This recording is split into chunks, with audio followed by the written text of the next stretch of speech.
Hi guys, Joseph here. Today we're doing another Joseph car video, and today we're doing another video on my friend's 2004 Volvo V70 2.5 turbo. And in today's video we're not exactly replacing, but we're going to be getting the transmission rebuilt. So in this video it's going to be basically how to replace the gearbox. So it's an M56 manual gearbox. This applies to all turbo engines such as your 2.4 turbo, T5, your 2-litre turbos, any turbo engine this applies to, except the V70R as far as I know. That's quite different. But anyway, this is basically how you replace a gearbox. So this is a full gearbox removal. It's going to be a long video, so you're welcome to skip over bits if you wish. Yes, but this is basically full gearbox removal. And then I'll be sending it off to be rebuilt. And then obviously we'll refit the gearbox to it. But obviously, it's not a job for the novice because it does require dropping the subframe and stuff like that. So, yeah, definitely not a job for novice. But if you're quite experienced, it's a possible job, but quite a difficult job as well. So, depends on your skill level on that one. If you're confident at it, yeah, go for it. Yeah, if you've got the appropriate tools, it's a possible job with the appropriate tools. Also, this gearbox has been making a lot of noise. So, it's pretty much noisy in all gears except fifth. So there's gear problems with this, so I'm not sure how damaged this box is yet because until it goes to the rebuilders. But this rebuilder, the prices ranges from 900 to 1200 quid, depends on the damage. So anyway, I'm going to quickly give you a shot of how bad this gearbox is. Anyway, let's get over to the car right now. Right guys.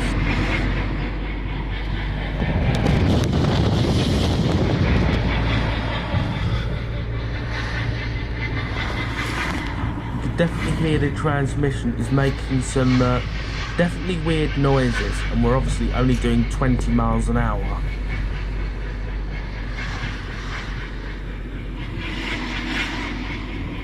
From what we've discovered, it does this in all gears except fifth gear.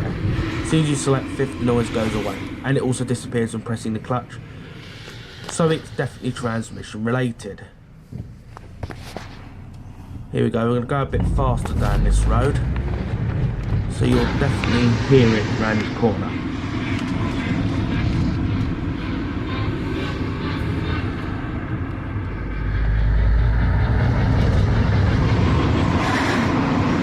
You can just definitely hear that gearbox does not sound right.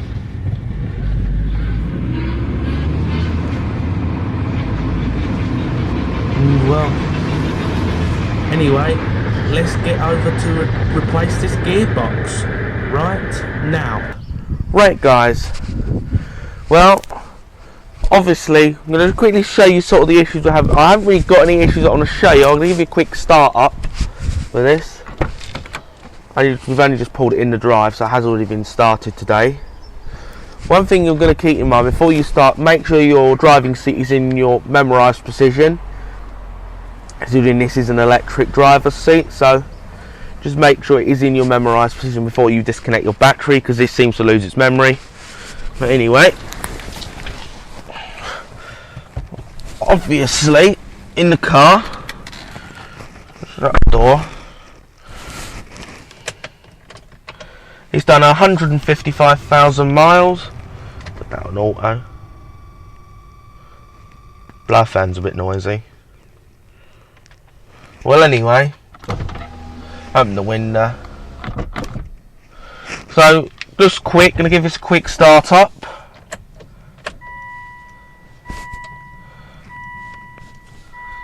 Just fired it up.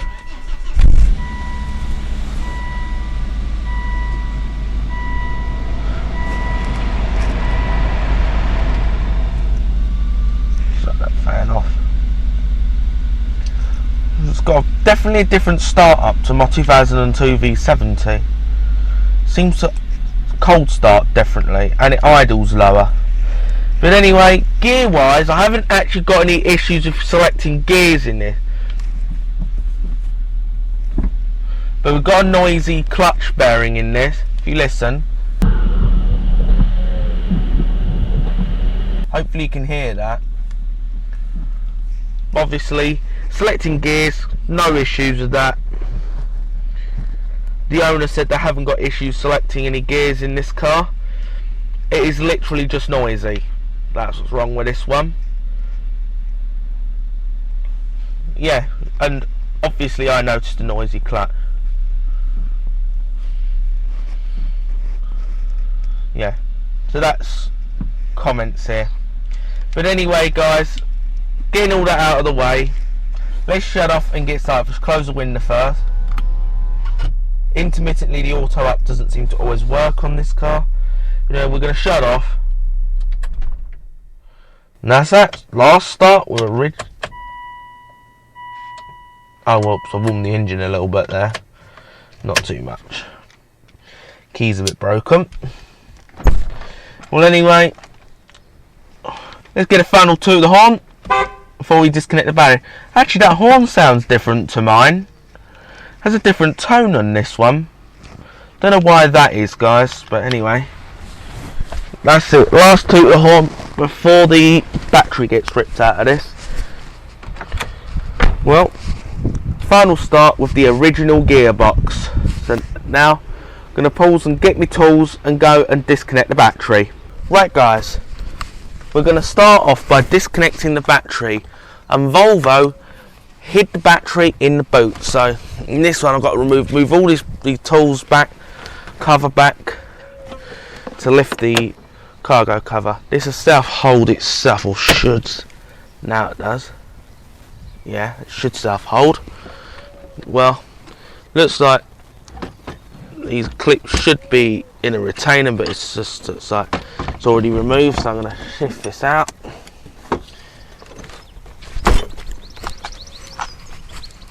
Now the battery is down here, so you just go and do negative. If you've got an older V70, you'll actually have a cover to remove.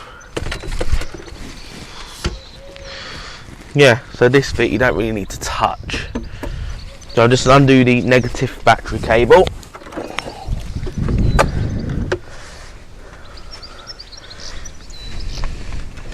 It's a 10mm. Well, I'm going to isolate my source since I'm going to be reconnecting this with a jump pack up the front. So 10mm on negative post. It's not tighten it.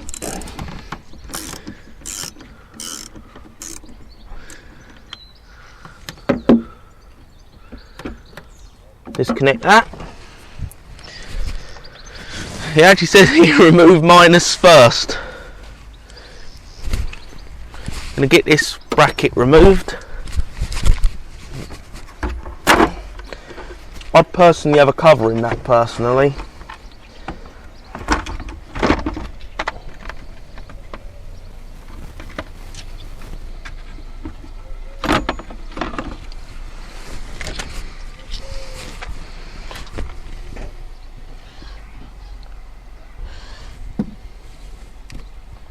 What I'm going to quickly do is undo the ground net positive cable.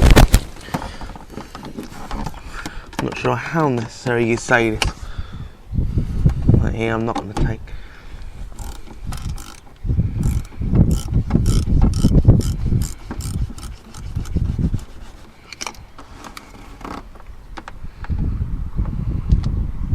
Well, we've got it partially removed. Now I've got to undo the bottom 12mm bolt.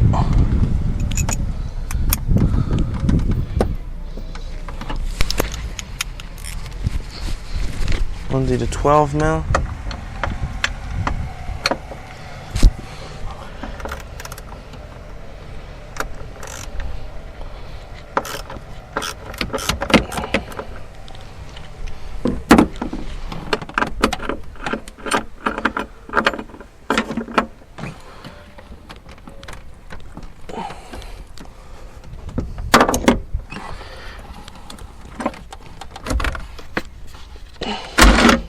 There we go. Just going to pause for a sec. Right guys, now just to get things out of the way, I'm going to take this bracket off. Not sure if it's ever been off, because I'm removing the 13mm nut and then the bolt at the other end. And I'm going to lift this out, as I'm going to lock this tailgate up by powering this again at the front end. So here it is necessary to take this bracket off. Yeah, it just makes sense as why now to pull the bracket off. There we go. Probably should have undone the bolt at the back. But yeah, just forgot there. The nut, so I don't lose it, I can just thread it on that side.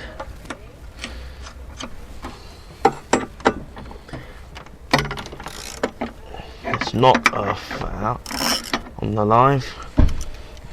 All you need to do is loosen it and then just put it off on the side. Yeah, and then what we're going to just quickly do is pull the vent tube, and I'm going to lift the battery out.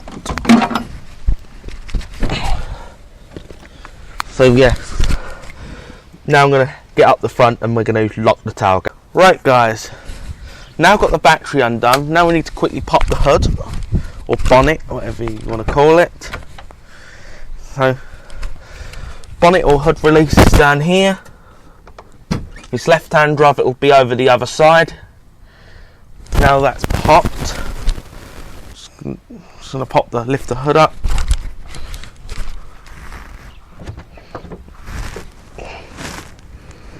And go. Got to get some electricity under here. So I'm going to go and grab some jump leads. Right guys, now we're going to have to reconnect the battery to lock this car. So I've got some jump leads. Well, I'm going to hook up my live first, so like you connect a car battery. I'm going to hook up my live end and I'm going to earth it on the chassis.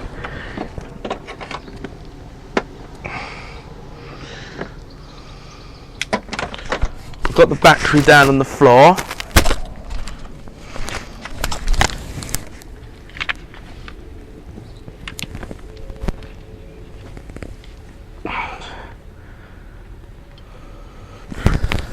Hooked up at the battery end. Now I'm going to hook up at car end. Now for ground, get the earth wires and look for a ground. I'm just going to ground this off a suspension turret.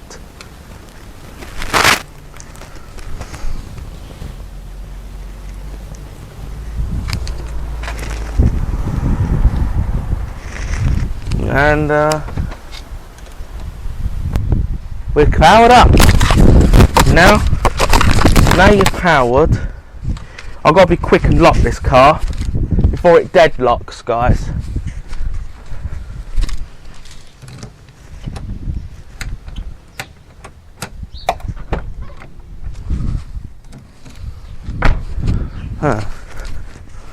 Not an issue there.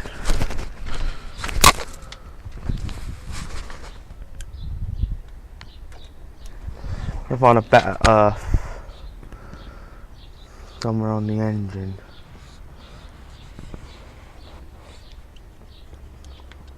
Where's a better earth? Figure this out.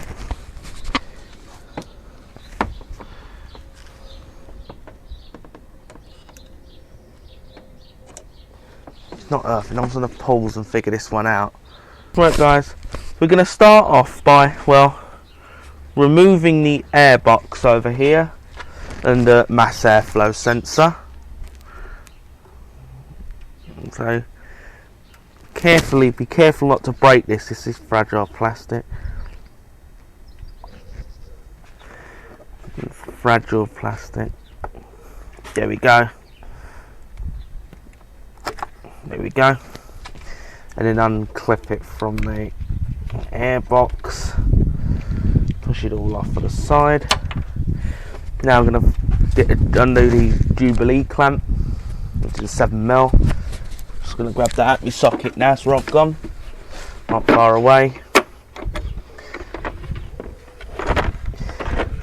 7mm on a ratchet, or you could use a flat-ended screwdriver, whichever you want to use. That gets the top portion off with mass airflow.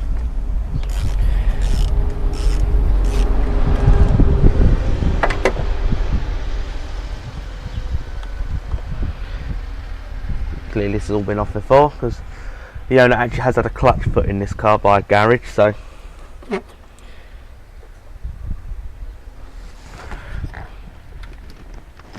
well, I'm going to unclip all the hoses, take this device, I think this is a servo pump, I remember rightly, someone was on the internet was saying that is, and get this off. Well, that's disconnected itself, that one stayed with it. I wonder if this one will do the same. There we go, airbox, nothing at the back, so that'll pull straight forward.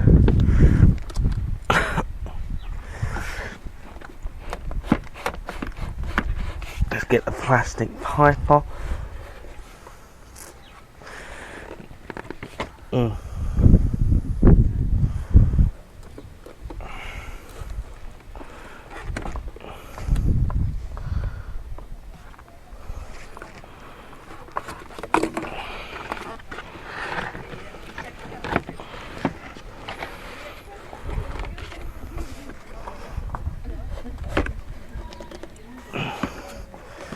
I guess I could have a look what's connecting it down below. Looks like a lot of pipes are running into this. It don't look like. Now we're off. That out of the way, along with a clip that was meant to be part of it.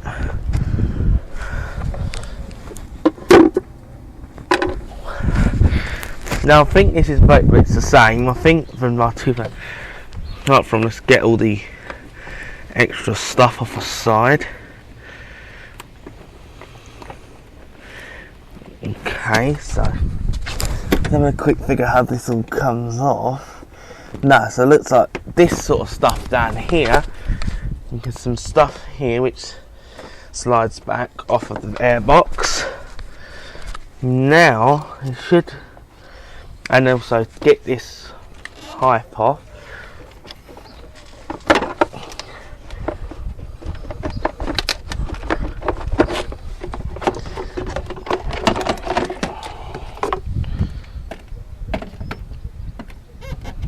There we go. Now simply pull up on the airbox. Okay.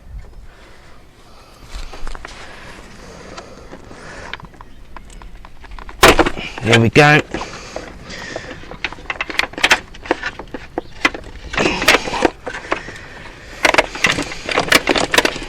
There we go.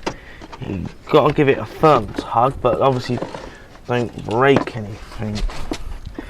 Well, that one doesn't seem like it wants to come off. I'm going to nurse this side off. There we go. That gets this out of the way. All you're pulling on is to unclip it from these clip, but this one sort of come off with it, so I'll push that off to the side. Now we sort of revealed ourselves to the selector cables. We'll have a look how this bit comes off. It looks like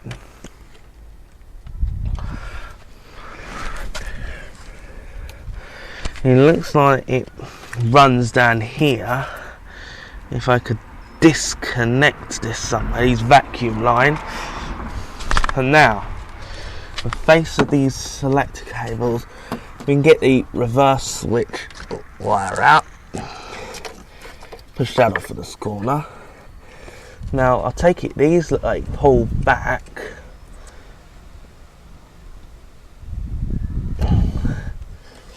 Now, how do these come off?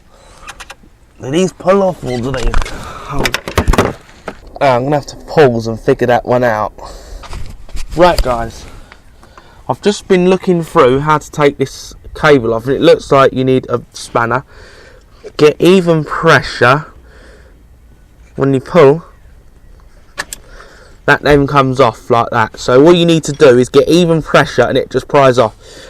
Let's try it better for the second cable, get you a better shot for the second one. It's the same type of cable as the first.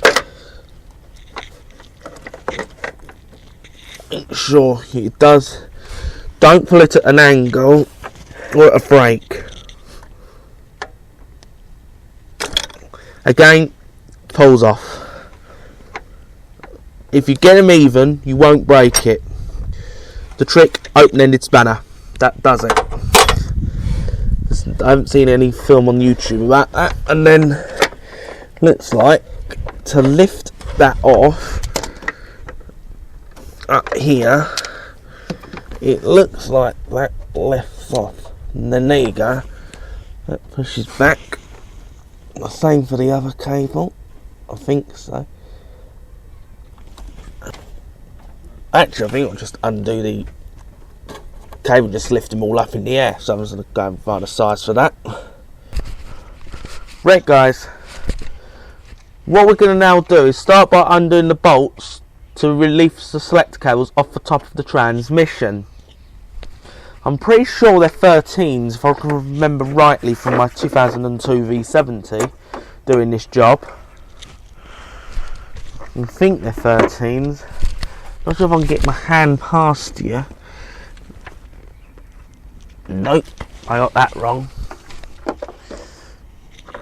Maybe a 10. I'm going to try a 10, guys. Let's try a 10 in there. A 10 mil. Nope, maybe a 12. 12 mil. That seems more. I feel an 11's going to be unlikely. I've never seen many 11 mil bolts.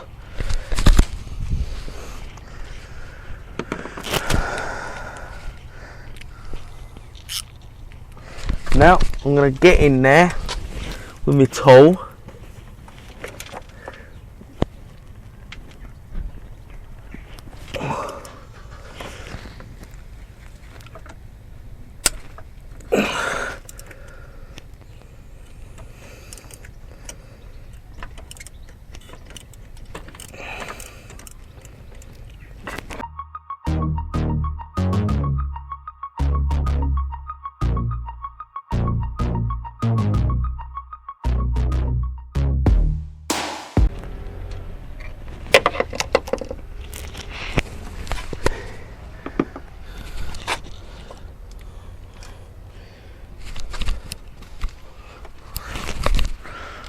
I need a slight extension for the back bolt, I'm pretty sure.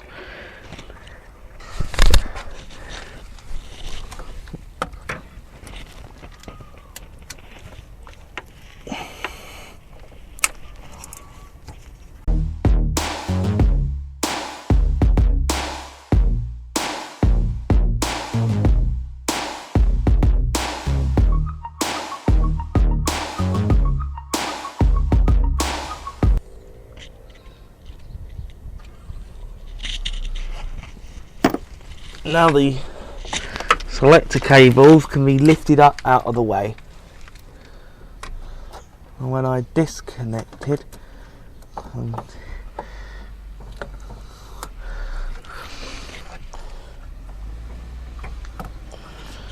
going to have to figure out how this comes off.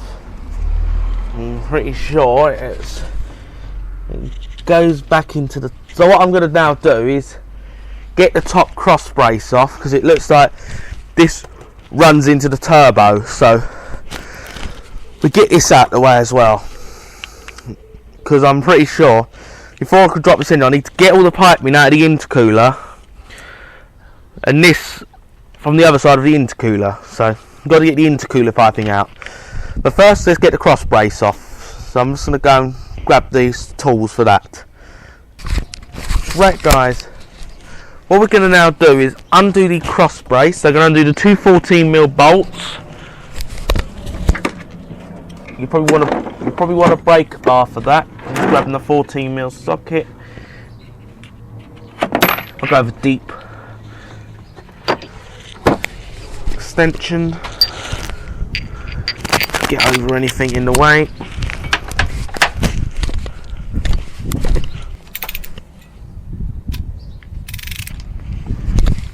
With a nice ratchet attachment to my breaker bar.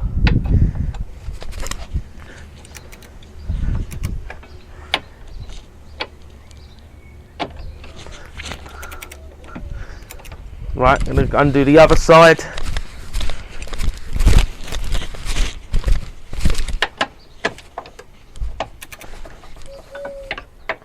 Crack that loose.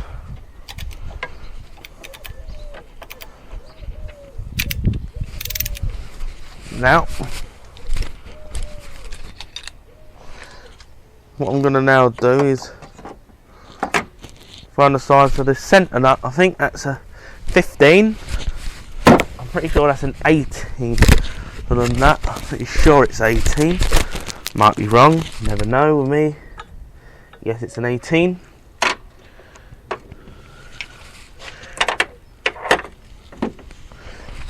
Right, move you to the middle of the car so you can see.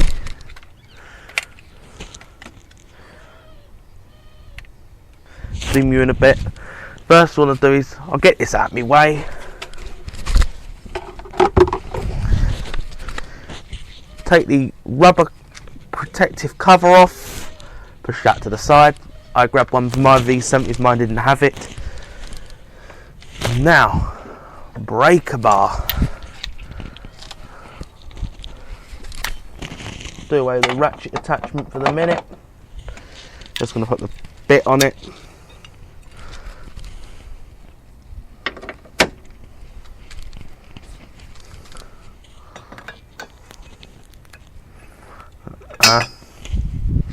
A bit tight in there.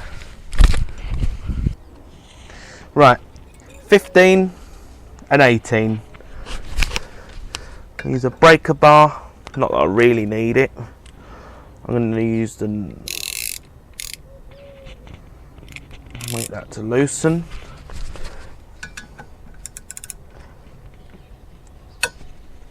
No tightening. Switch that the other way.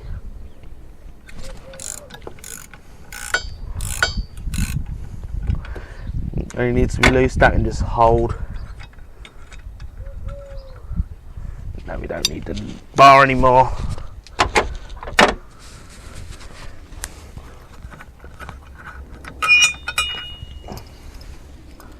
Push that to the side. And now, just going to go and finish undoing the 14s. He's over side. Not the 3/8 ratchet. Just use the other ratchet.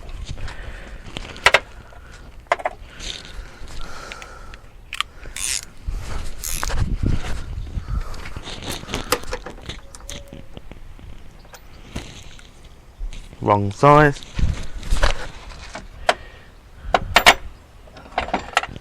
I'll put the breaker bar a bit on it. So there you go.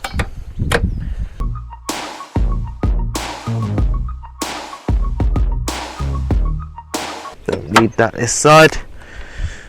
Just undo the 2 bolts. Get that out of the way. Now just repeat on the passenger side.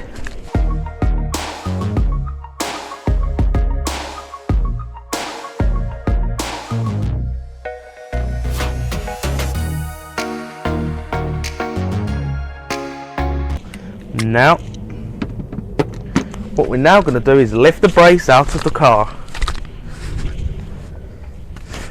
Now all the bolts are out. This simply lifts itself forward. Now we've got way more revealed now that's out the way.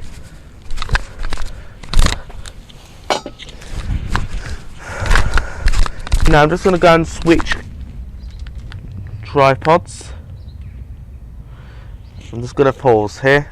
Right guys, to start getting this part, I've been having a look, it's not going to be an easy task. So to get this piece off, it looks like this pipe should pull off that one. There we go. That gets rid of that snag. And what don't look's going to be easy is it looks like there's a Jubilee clamp down there, which I don't know how I'm going to get to it because someone's clearly tightened it, possibly from underneath. So that's going to take some figuring out. So anyway, I don't know how I'm going to get the Jubilee out, but I guess we've got to start somewhere. And let's get some tools out. Maybe a long extension ain't going to do it. So I've got this set, which does have a bendy piece, which might help. 7mm, which possibly could help. I know you're not meant to really use it as that. Hopefully that's enough. 1/4 inch drive to get this out from down here. So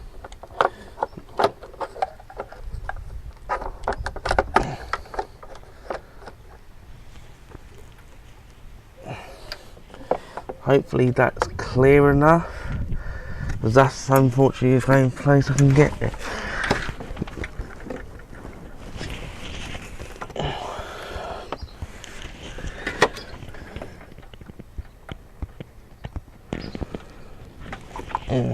Shorten extension.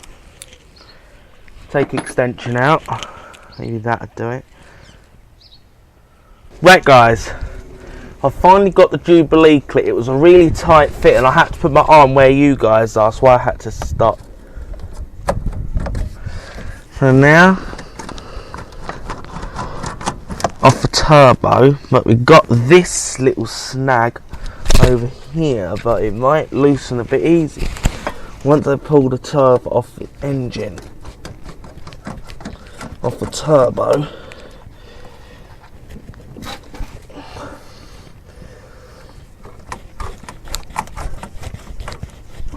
It is a bit oily down there, so maybe a leak somewhere. Right guys, just a neighbour wanted to talk there. Even when you work with cars, you've got to try and be neighbourly. Yeah. So just got to figure out this snag right here, how that comes apart. Never really worked on one of these turbo engines. Huh.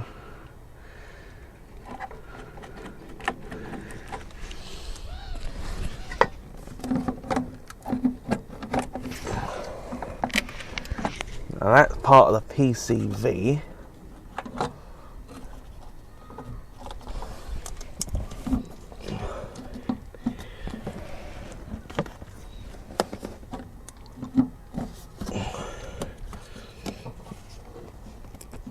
There's a sensor down here.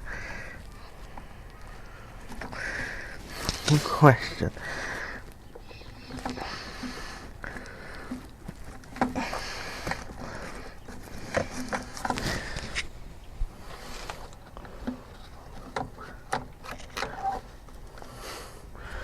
Yeah, I'm gonna figure out this one.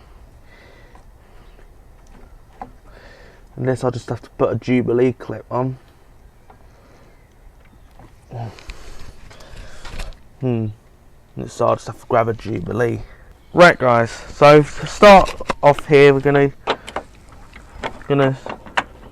start by undoing this pipe here.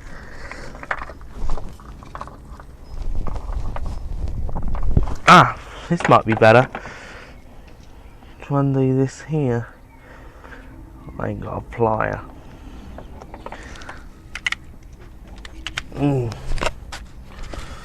And it looks like this is gonna have to come off. Let's not pop that out.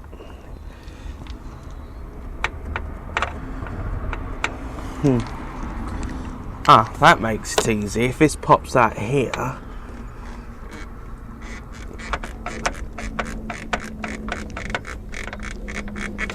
Now that makes it easy. If that pulls out there, that vacuum pipe there, because this will then just lift out with it.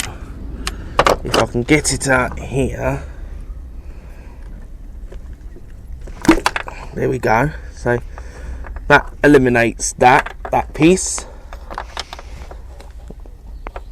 That eliminates basically the servo pump. So that bit here can actually stay where it is. So that just allows this to come off. Because to get really anything now, all this piping is just gonna have to come off.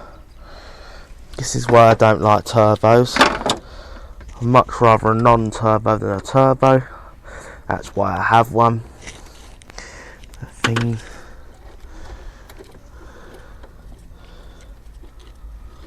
There we go. Get that off.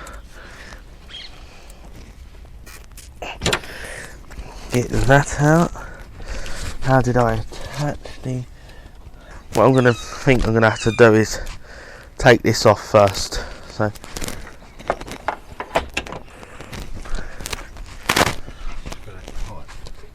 alright, so take that off here.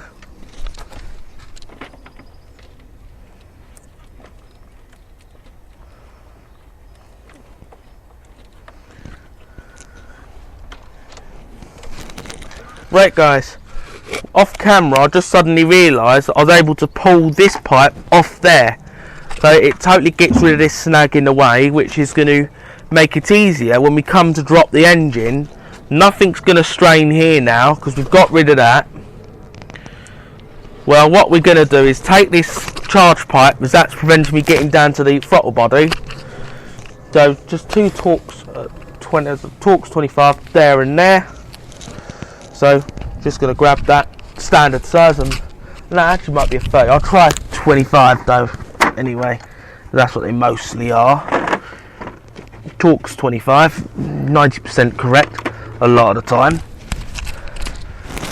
3/8 ratchet.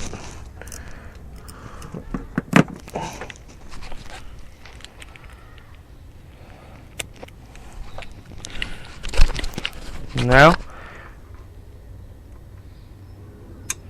looks like I was right on that one.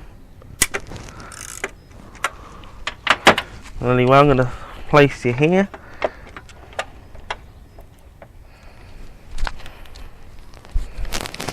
Another Torx 25 here.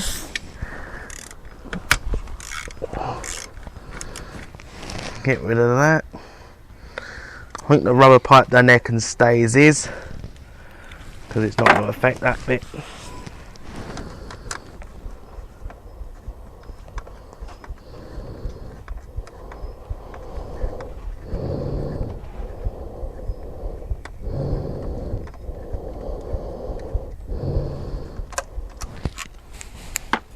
That on the scuttle for the sec.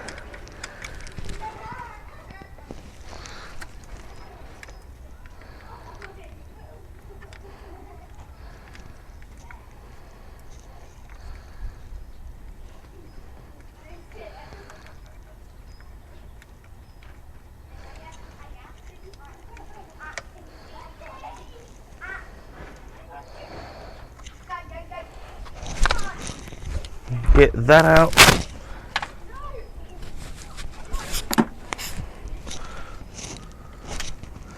There's a Jubilee clip at the back, right at the rear.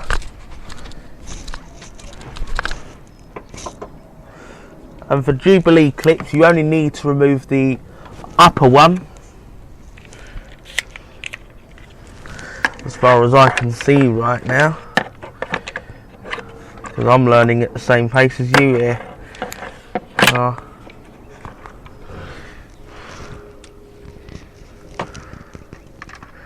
There we go.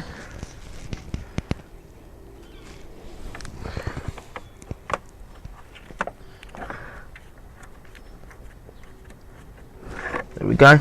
Loose enough.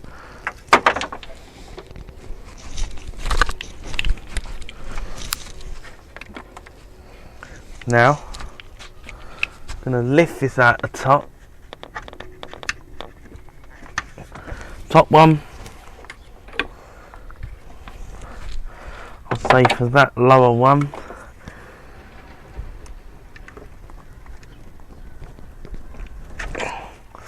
That gets rid of the charge pipe.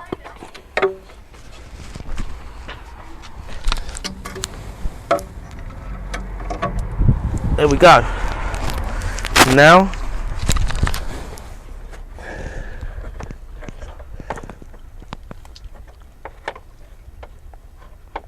that gives me perfect access to my Jubilee clip down here. As long as that's not going to block anything.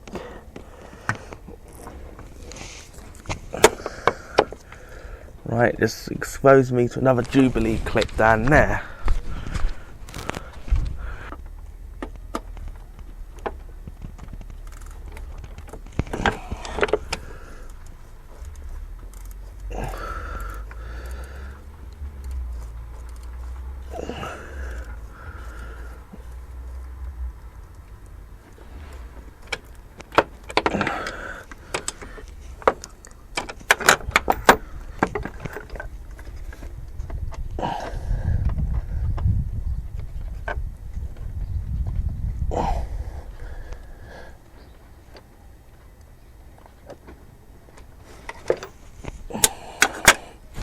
That's that enough. Should pop down there.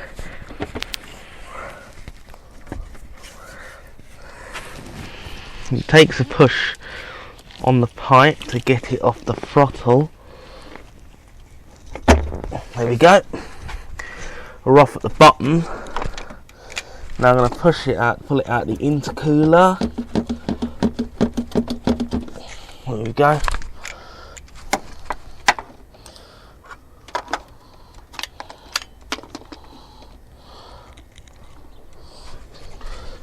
It looks like it needs two hands.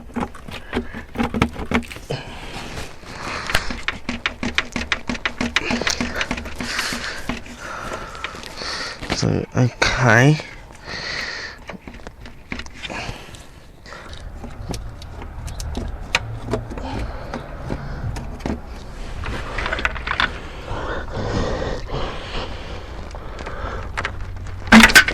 There we go. We're out.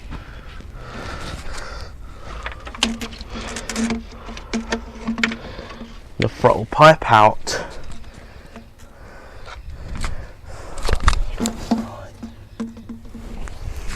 And there we go. Off that goes to the side now.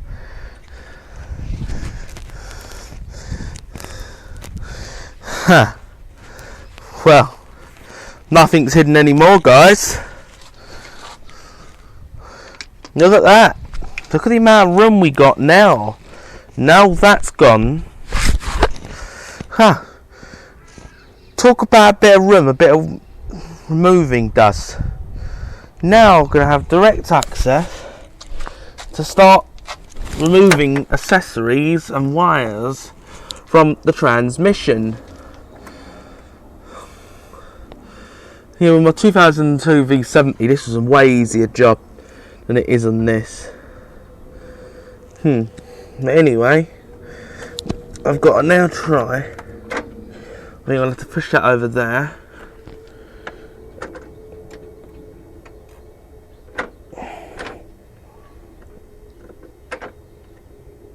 I'll push that back there. Now, I'm just going to pause and go and figure something out here. Right, guys. Well, looks like there's a wireless on this system. But anyway, we're going to start by undoing the 10mm nut.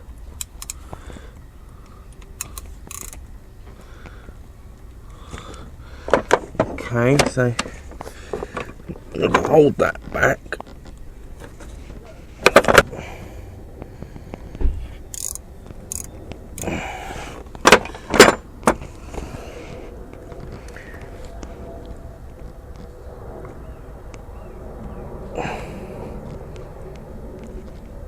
It is spring loaded, this appears to me.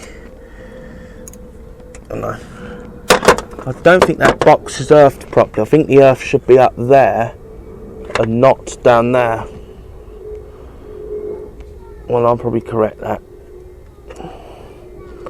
Unless this is different, I'll have to look into the manual for that. I think the box is earthed right.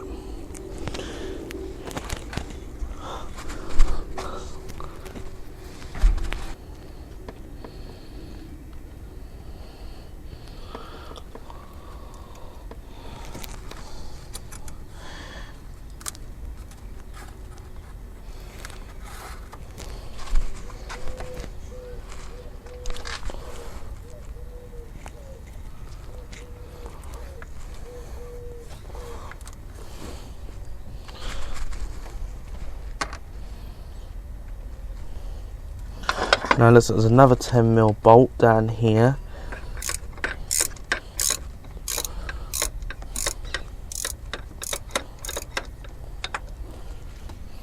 So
is that a 10 or is that a different size? I think that's a 14. I'm pretty sure that's a 14 for the nut or so. It looks like a nut bolt thread, which is also holding in the starter motor. It looks like there's one bolt down there. So let's go and find the size of that. Back in a minute. I need a spanner for this. This is the same.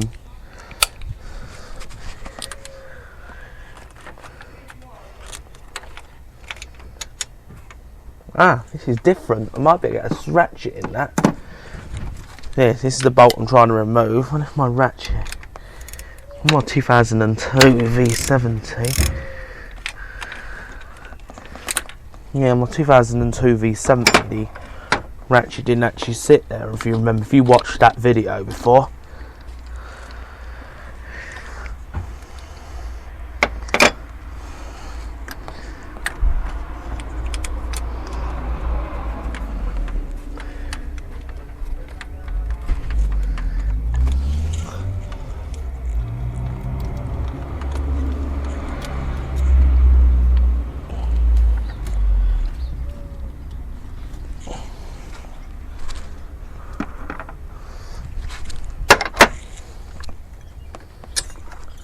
There you go, gets that out of the way.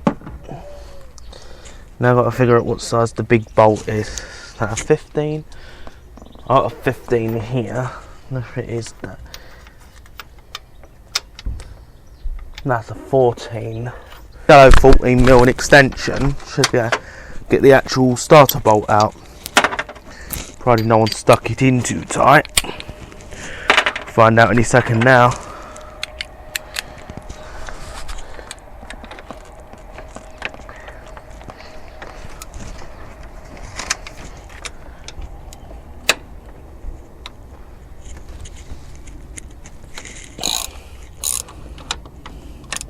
This one's been out before, so it might come out a bit easier than it did on my V70.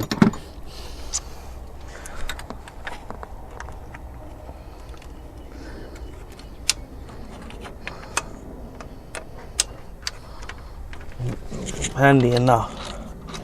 Volvo don't change the bolt sizes too much.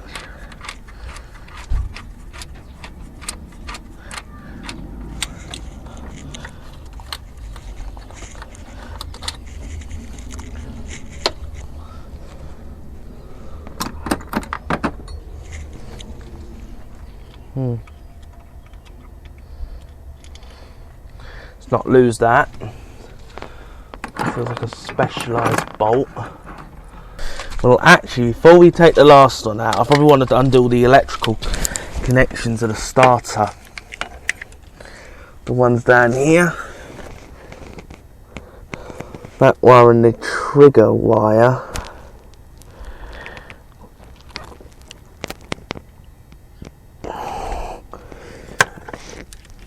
And it's earthed on the starter motor body.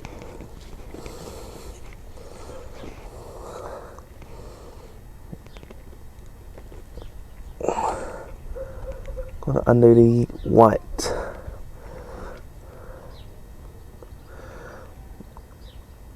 This is why the battery, this is the moment the battery needed to be off. Well, this moment here.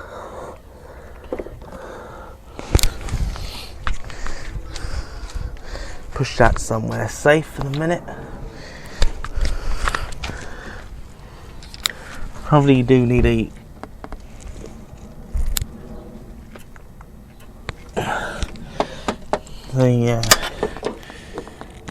undoing that white connector.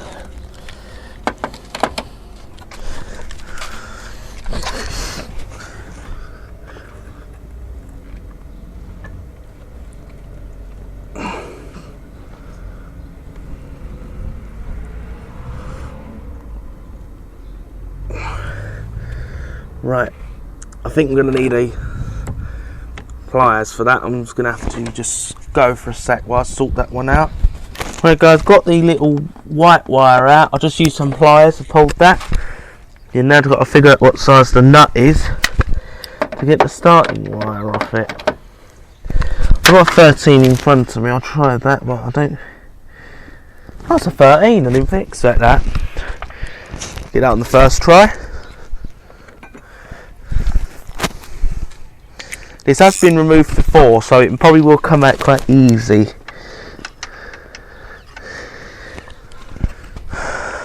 I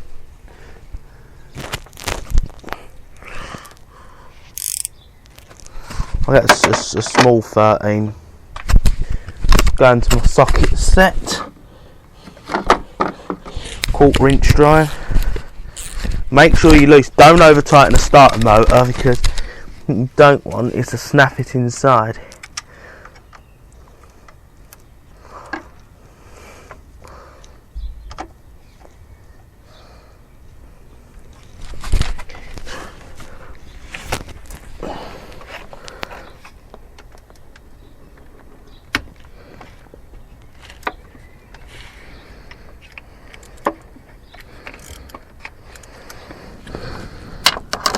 There we go.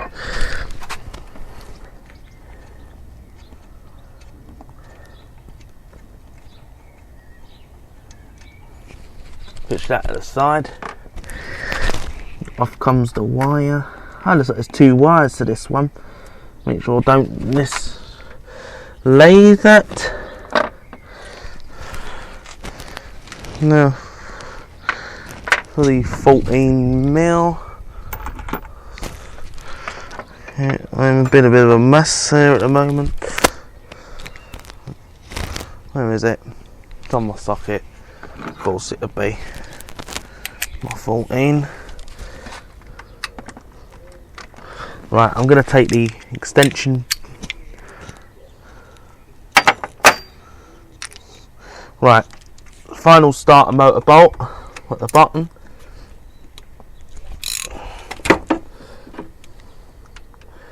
So this has been off, I'm expecting this one to just drop out of here. Considering it has been off before. Hoping that's what's going to happen.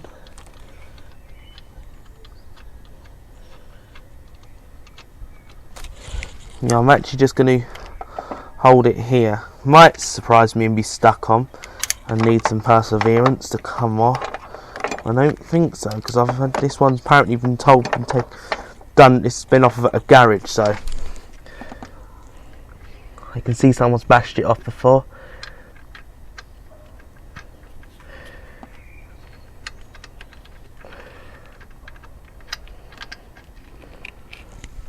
Starter. we go. Off it comes. Out it comes. There goes the starter. Now I'm going to go and put this into safekeeping. Right. Looks like it's possible 10mm bolt at the back for these two connectors. These do say different to O2 sensors, like on my V70. There's differences there. Is that? I've got a 13 in my hand. Is that a 13? I'm gonna try and I'm gonna have to reach up from the top because that looks like it'll be easier.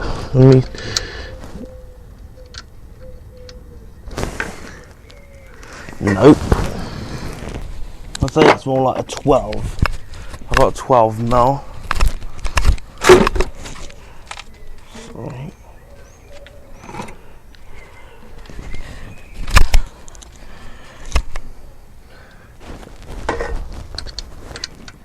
That's it. Let's get that bracket off the transmission.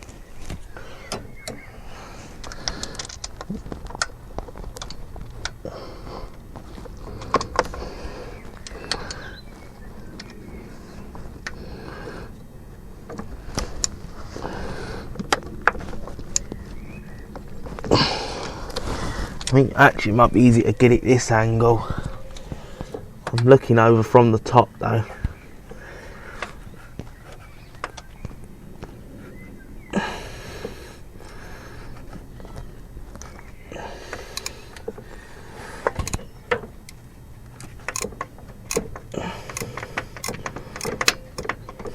There we go. Not hitting nail on the transmission as well. Let's not do that.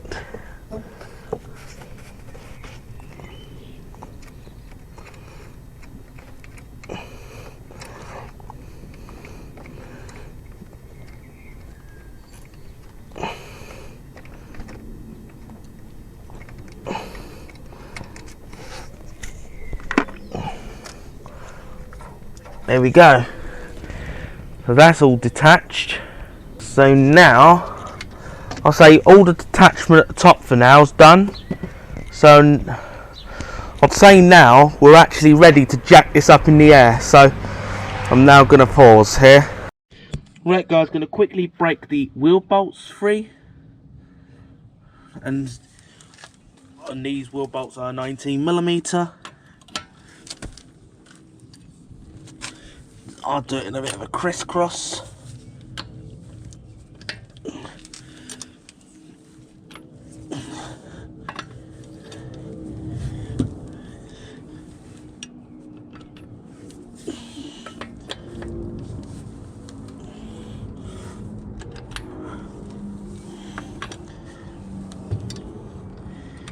There we go. Has the wheel come forward slightly, and that generally means it's not frozen. So now I'm going to go and get this thing jacked up in the air. Right guys, things I've noticed again with this car is this earth strap is in the wrong bolt. That should be placed there, not there guys. And you're going to see witness on the cable that it should be there and not there. So, and also we're missing one of these. It's missing. We're going to undo what's there. I think I need a slight extension, or universal joint extension. I think I need a UJ here, just because it's a bit tight.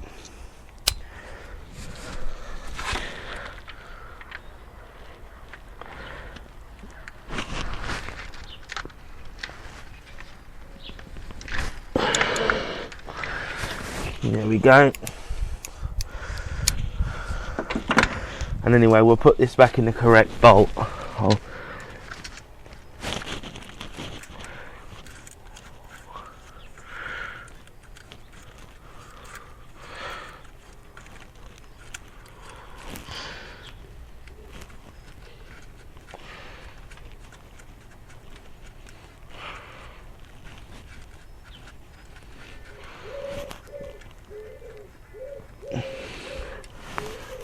Don't lose a bolt, I'll free it back in. And now I'll find a better spot for that later.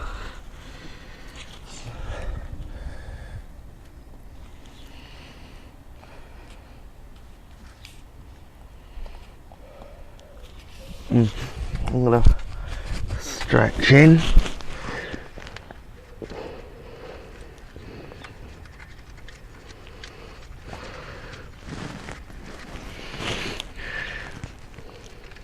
But anyway, now we've got that earth strap off, now we're going to actually jack up the vehicle and get this up on stands. So just going to pause here. Right guys, we're going to now, I've got the car jacked up in the air. Quick look so you can see exactly. Grandad's on the other side here.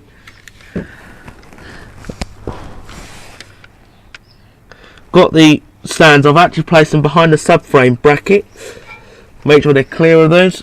I've bought out my heavy duty jack stands today. They're okay, capable of holding a van. I've had a van on them before, so pretty strong stands. And this car only weighs about 1.4 tonnes, so it ain't going to crush the stands. I'm not sure if they're 3 or 6 tonne.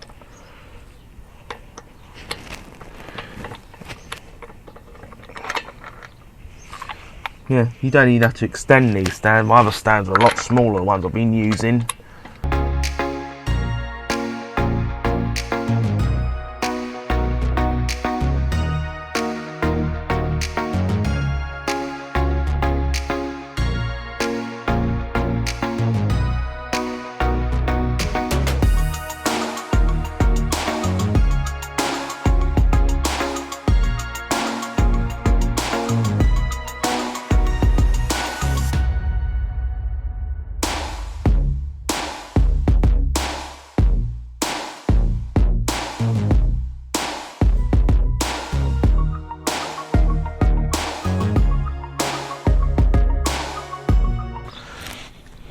There we go. So now the wheel bolts are off. I'm only holding it with my hand. And once I lift off, the wheels fall right off. Yeah, I'm gonna put these off to the side. No, I won't be a tyre underneath it because he's going away later. Yeah, Grandad's working on the other side. Now, what we're gonna do is I'm going to undo the drive shaft bolt first. Right guys, now what I'm going to quickly do is drain the gearbox oil to 24mm on the drain. I'm going to get under the car to get to this one. You'll see from over top, I'm going to be getting it from the bottom.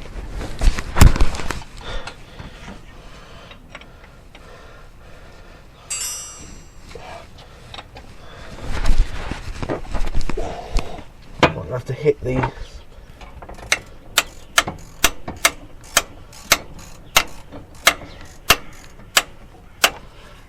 There we go. A little bit of a tap.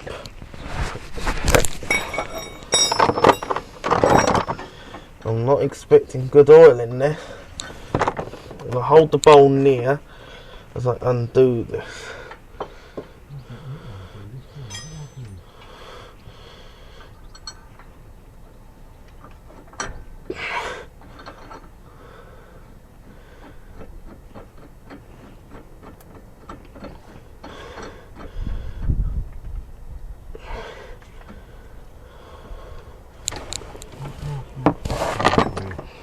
Gosh, that oil was black. That stinks, that oil. That is burnt.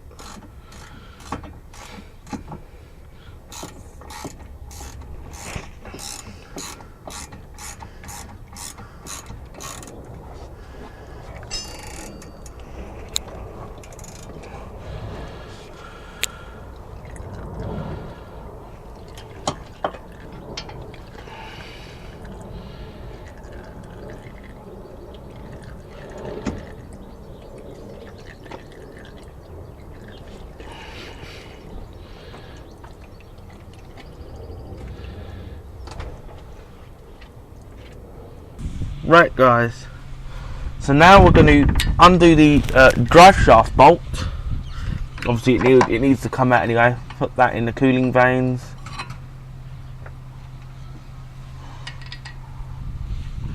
So now, well, I ain't got the ratchet on me, but I'll use this. Because I know I put it too tight when I last tightened it up. I'll use this as a bar.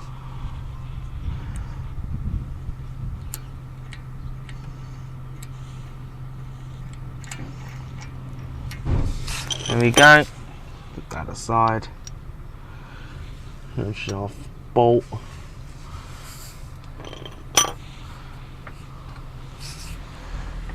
Now I'm going to, well, take the brake caliper off. What size is that? There's a...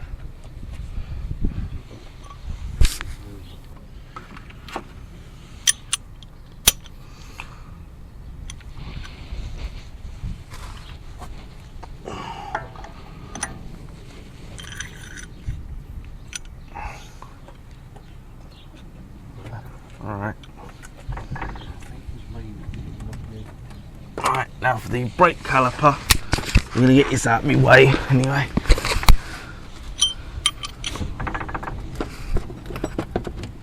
This needs to go anyway.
Right guys,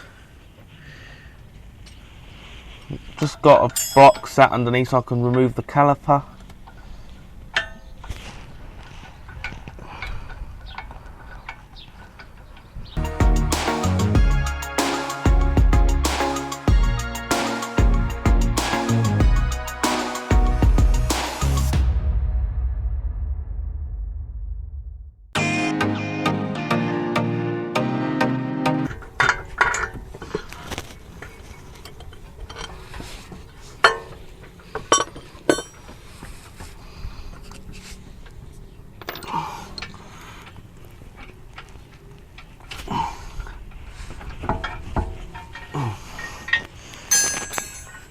Give it a pull back.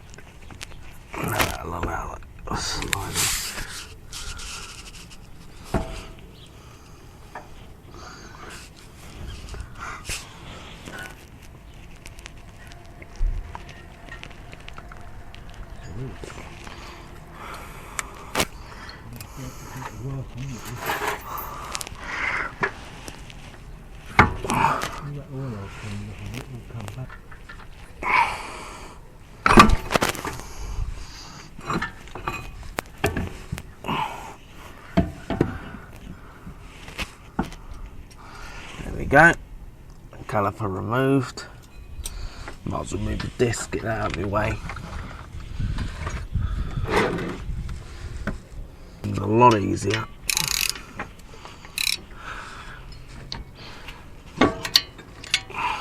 this off for you.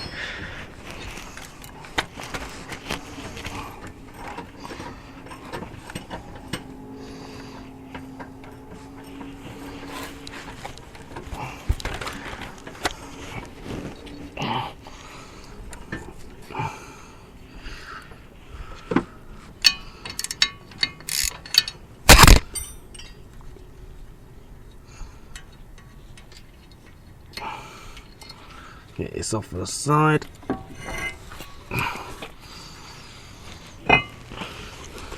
Now that's off, that now makes things a lot easier to get to what I need to get to. So now 21mm socket, which I could stick the breaker bar on.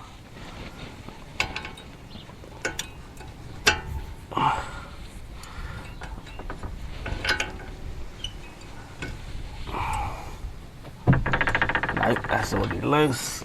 Check the bottom nut. And one thing, guys, before we go too far, pull the ABS.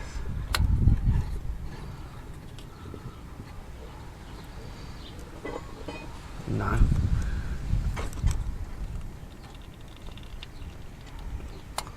There you go, get the ABS sensor out, undo the 10mm down below.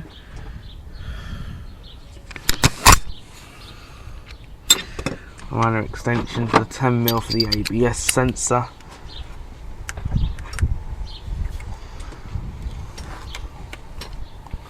It's the one down there we're going to try and grab. It's not tight. I've had this apart not too long ago. I did the top suspension mounts on this, so this will all come apart easy.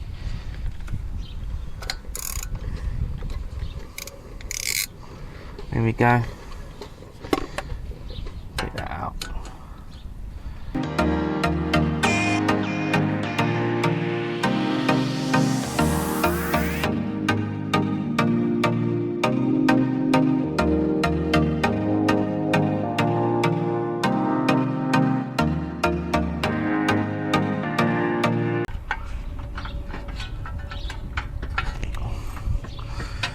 Now ABS sensor comes out. I had it out not too long ago, so it should easily come. Get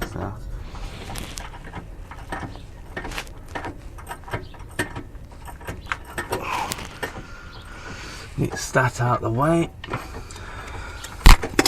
Now what I'm going to actually have to do here is undo the steering, the one here. The track rod ends right there. So it'll be a double spanner, so is it 22? And the nut, what size is the nut? Too large. Got a 19. I bet you know my luck, a 19 is too small. No, that's just more like a 17. Gonna crack loose these knuckle joint bolts. So 18 and 21.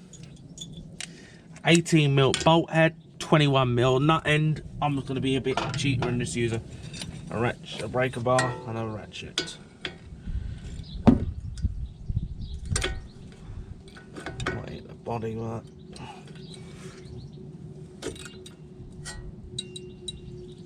There we go.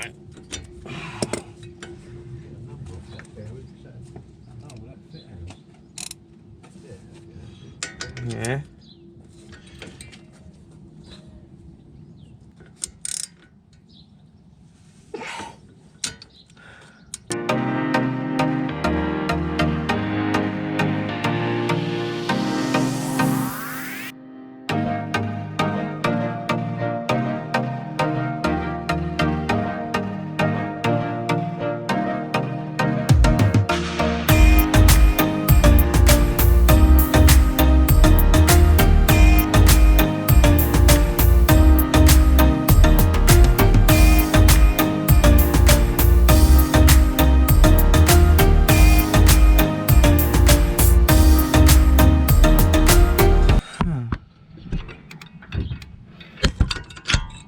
Now, on goes with the drop link.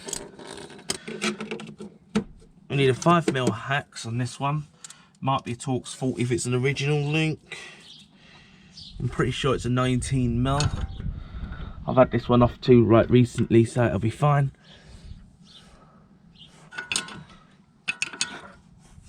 Actually, I'll use a ratchet to loosen it up. 19 do.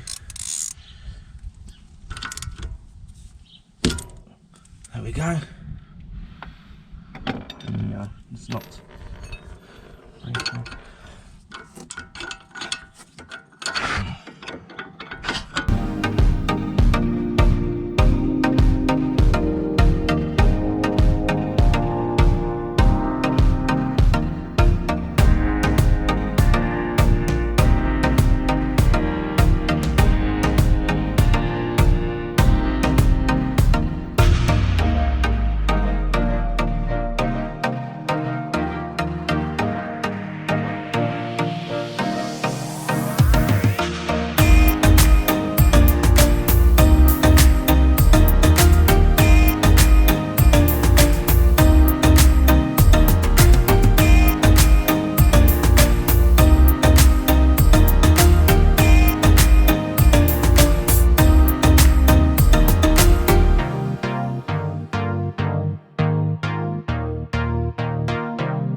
Right, now we got that up.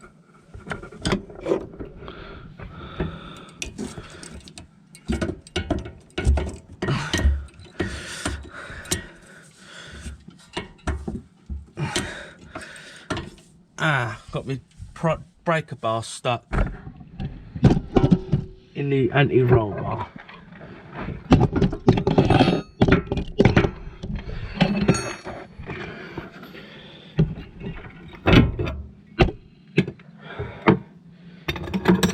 Right, now we've done that. Right guys, I've taken the nuts off and now I'm gonna have to pry down on the wishbone a bit to get these to push.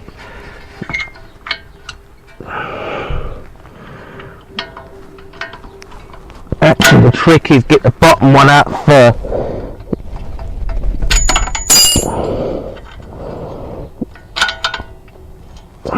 Now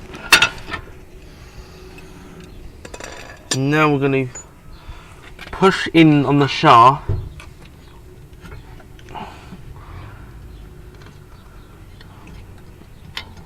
It's stuck. This one, but we get it out.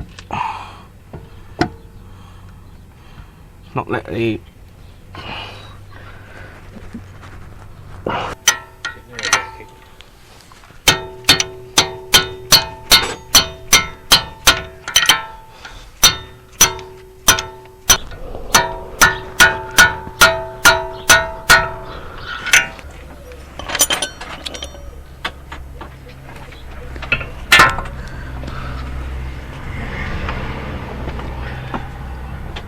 there we go, got it out. Now we've got to sort of pull it out from the transmission end. Only if it's to come out or be seized. There's one way of finding out, and that's actually do it. Now this shaft, it should pull out. Well, we say should because it like often won't come out of the trans.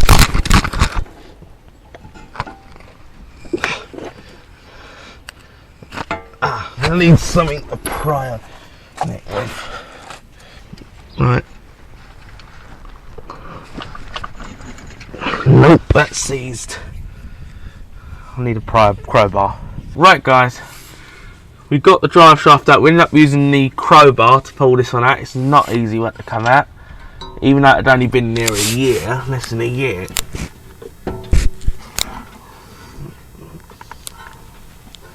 There we go.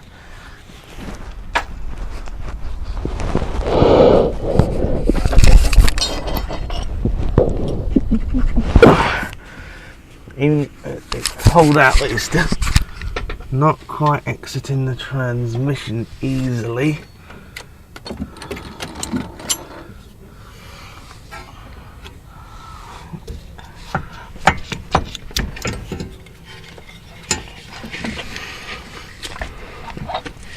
There we go. Give it a pull. There it comes. And now that's the shaft removed. Now Grandad's just decided to take the struts off. Grandad's decided to get ahead of me of the game here.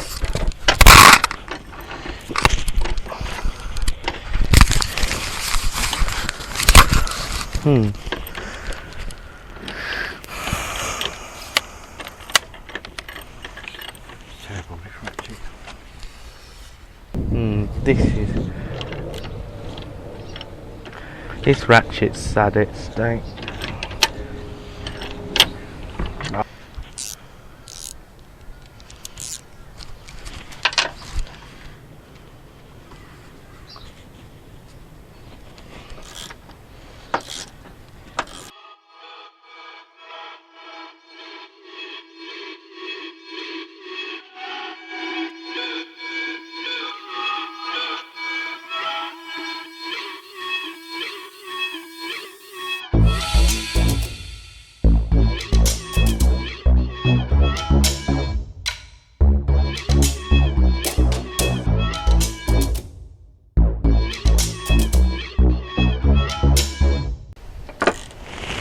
Right, before I get too far into the game, I'm just going to put the caliper somewhere else.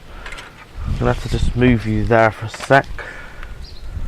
I'm just going to move this over.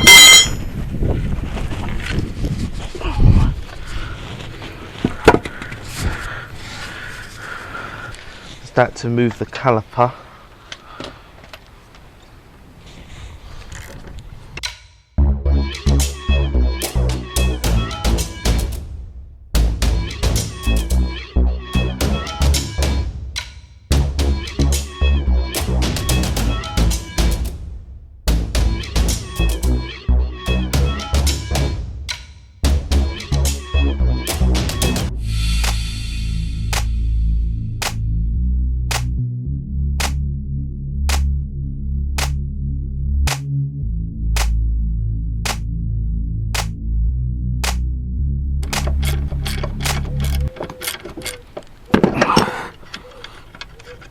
There we go, just gonna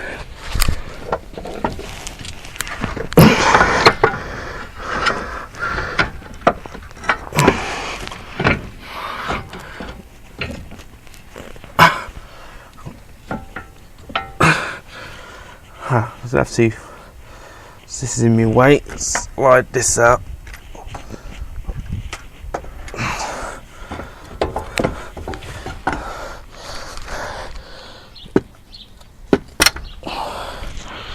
Here we go, that's the suspension leg out. I'm going to start undoing the track rod in a sec. Right guys, what we're going to do, under the car now, looks like we're going to, actually, one thing I nearly forgotten about is dismount right here. So I think that, right, let's hope these come out.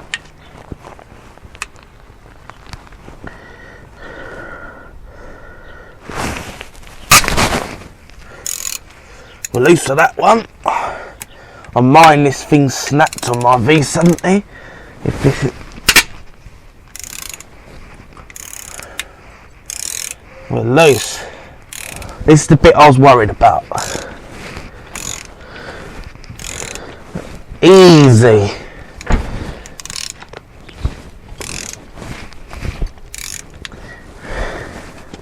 That's alright.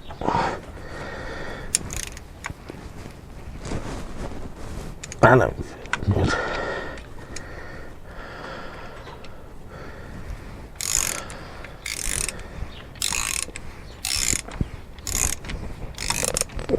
You never force on it because you don't want to break it.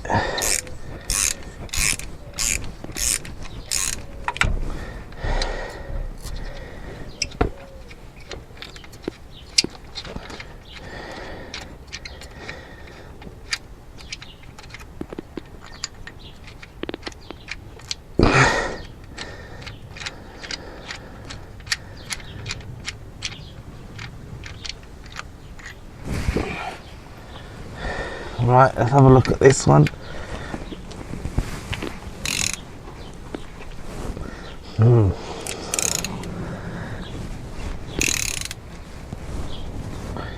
Let's have a look into that one. Right guys, I can't quite take the approach I want to take here. Since I'm not replacing this, I can't afford to destroy this. So, that one's not quite going. I want to see if I can do something better with that later on. But I think I'm just going to have to undo it from these nuts and just take it out that way. They might go up a bit more, see if I can get a bit more out of that.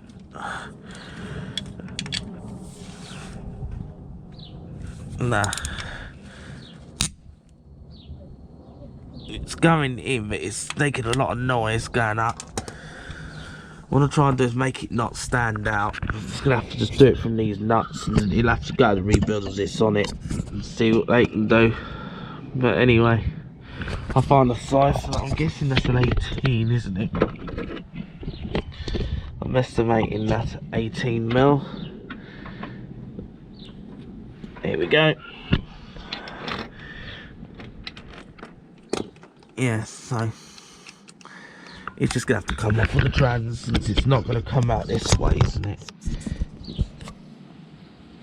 Yeah, so that's the way it's gonna have to go then.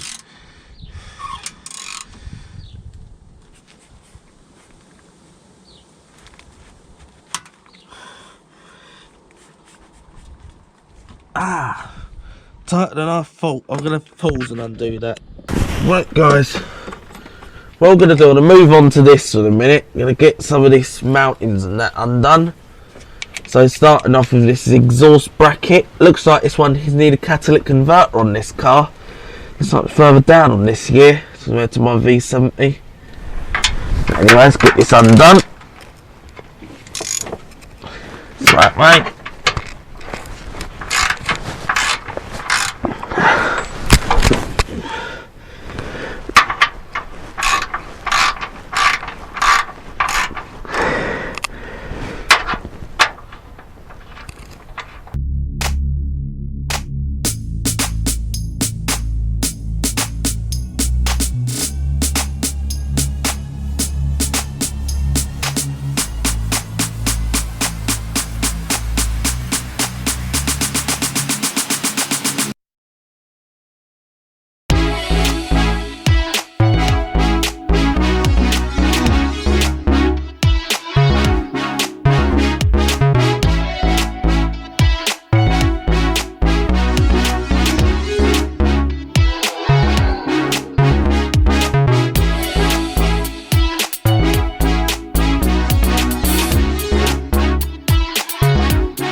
Right, just going to push these plastic pieces through.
Right, that's that through.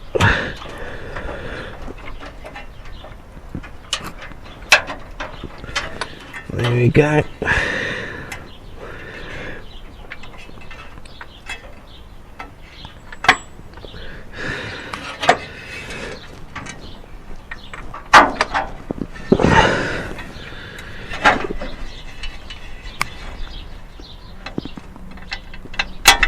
There we go.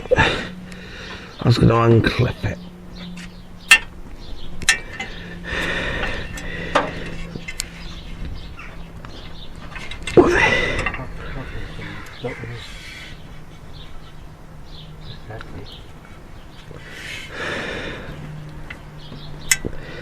Right, one's popped off and the other one's stayed on the chassis. I could probably pop it back in later.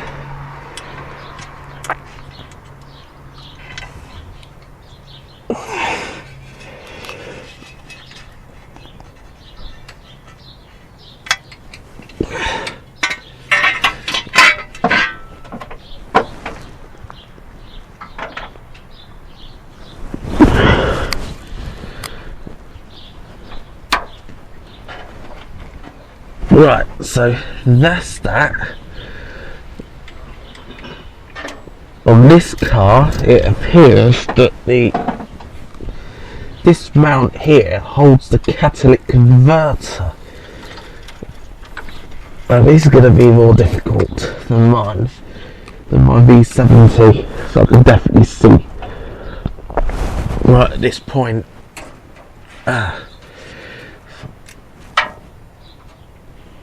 So there is my O2 sensor wire, which obviously I'm going to try and hook out of the way. Exhaust hanger is definitely going to need support. Right guys, just taking that exhaust hanger off this side. Got my specialist exhaust hanger tool. This one here. Actually, this would have been better. Could use example for the Christmas gift. This would have been the best example tool. I've got to shift myself.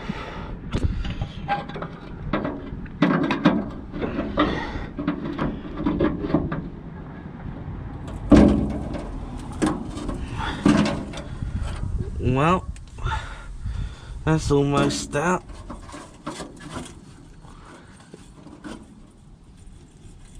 Well, that's staying. Not much strain's going on that.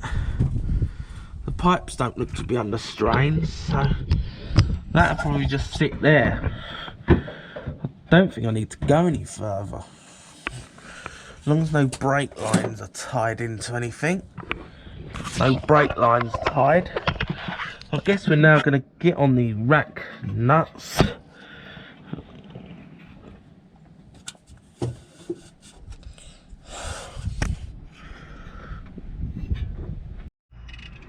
Right, gonna undo these bolts. Not sure how long the camera's gonna last. I think the battery's a bit low. I'm gonna change that after this.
Yeah, Grandad's actually undoing the subframe bolts. He's breaking them loose.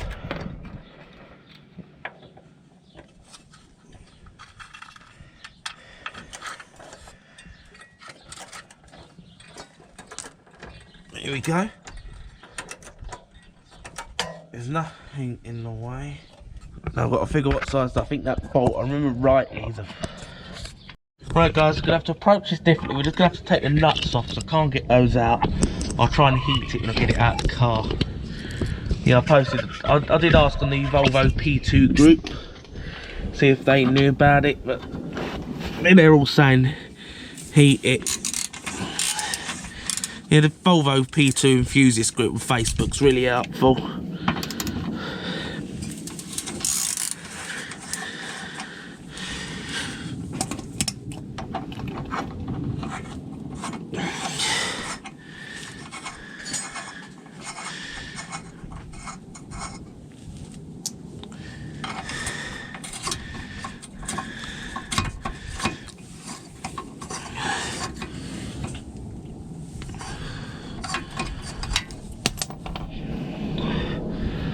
There we go. We'll handle it that way. So now we've got that out. What I've actually taken, I'm going to undo the bell housing bolts, and we'll get out from there. So where's my bar?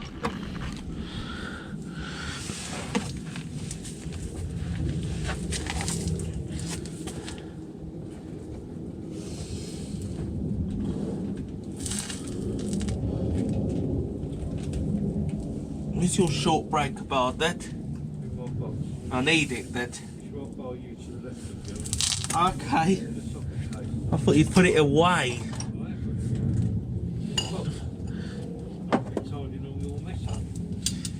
Alright, I pull the bell housing bolts all out the bottom.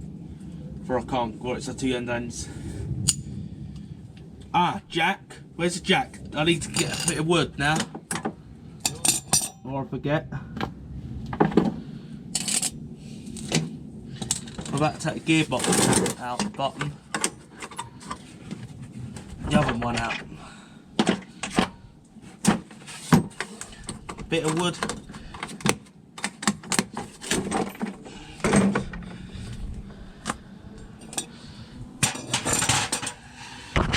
Right guys, got the engine supported on a jack. Before we start taking away the back mount. Yeah, I've got to get myself in. It's going to be a bit difficult working around the jack, but it's got to be there, because obviously going to be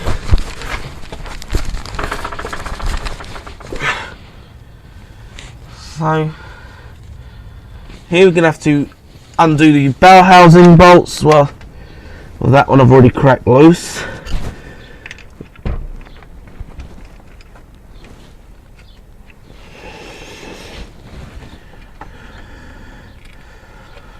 I'm gonna have to just drop the jack a sec. You unlower it quickly. Yeah. So I just really block one of my bolt access off. I'm gonna have to go.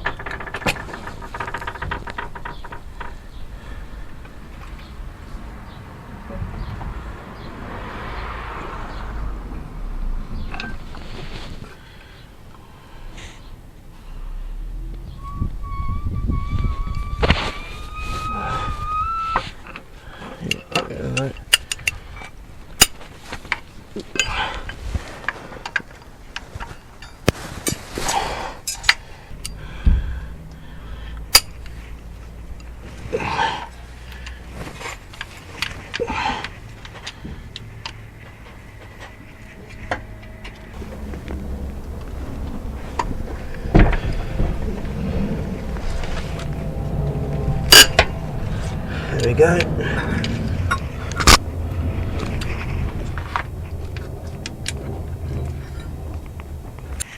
Just dealing with that bell housing bolt up my way.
Right guys, again it is the next day, got the mic hooked up today, and one thing before we can really think of getting this gearbox out is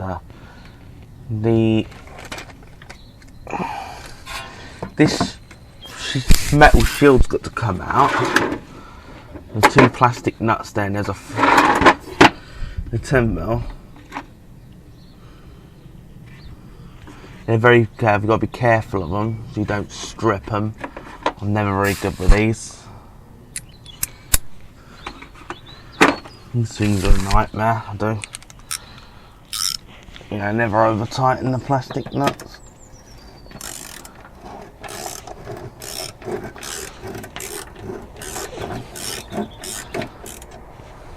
There we go.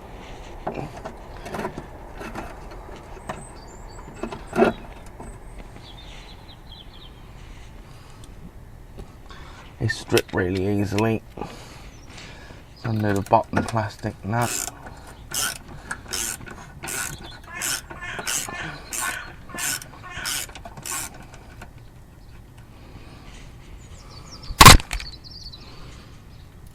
That gets rid of the metal shield. Yeah, this was missing on my V70, but I've got one now.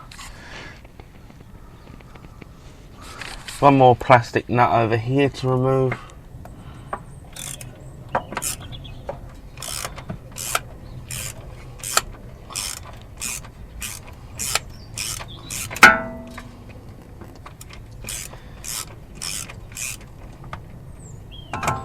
Now the nuts are out.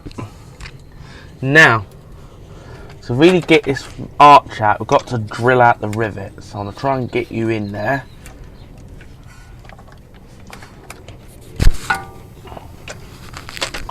And that's if these come out. These are like your pot rivets. Let's get the drill set up. Got some cobalt drill bits. That seems about the right size. That seems about it. So right.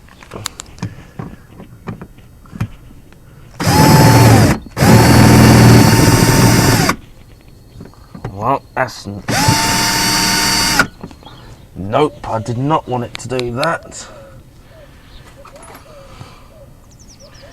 Unless I'll be lucky and I can just pry that thing off.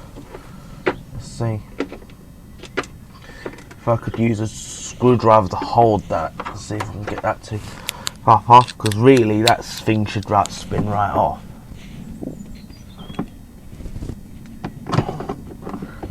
Or has it broken itself?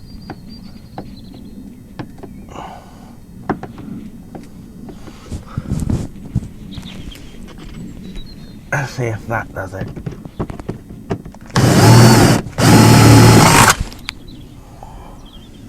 That did it. That got it out. There we go. And if that'll be successful, the next one.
Right guys, the rivets are all removed and now, in theory, the wheel arch liner should pop out.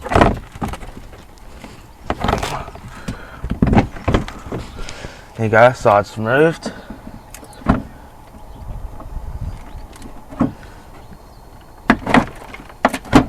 Mate, it's a pole rivet. There we go, sort of pop it down.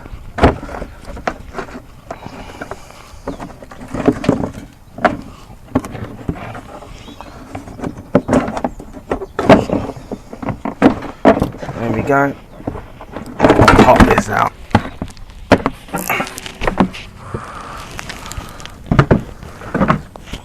And now we've got way more space to pull the transmission out. We're now going to have to find something to pop out the remains of the rivets. Includes the one in the wing. I'll now deal with it now. Right guys, just starting to undo the bolts. This is when it's actually dismantling all the, taking this wishbone out. So I'm now going to take this torque. I've uncracked the bolts loose already. We'll start recording today. We'll make sure they would crack loose. I'm expecting this engine to move some sort of move when I undo this. This does hold the engine. I've got the engine supported on a jack.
Oh yeah, there is. There's a third one right at the top. You won't be able to see it, but there is a third.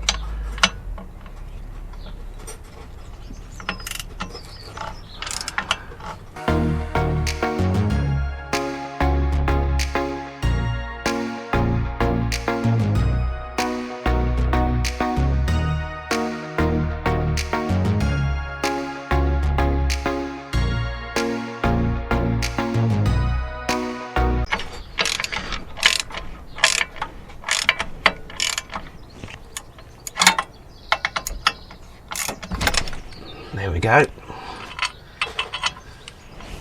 Gearbox and engine slightly moved, but nothing dangerous.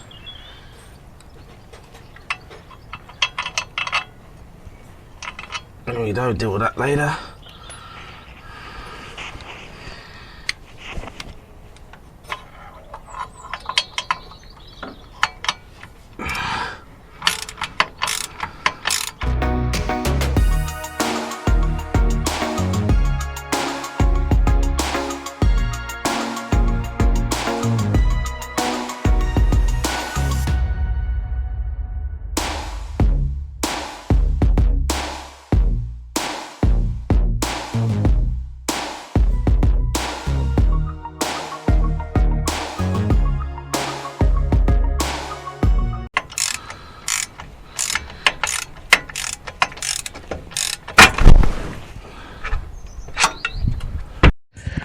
Right guys, for the bolt on the bottom of this engine mount, you put your fans in here to get on top of the bolt.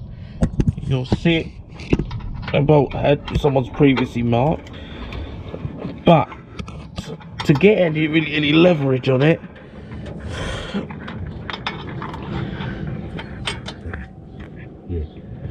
what you do is you use your other hand. I've already broke it loose. But what you can do is put your hand over the other side of the subframe,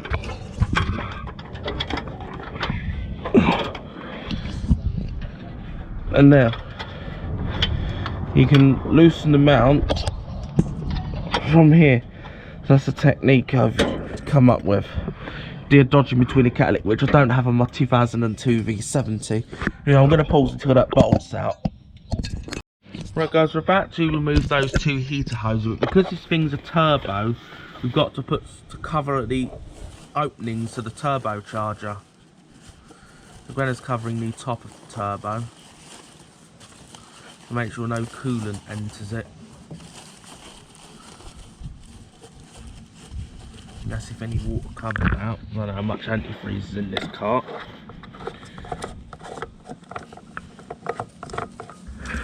There's a bit, so probably quite a little bit. Probably could do with topping up, really.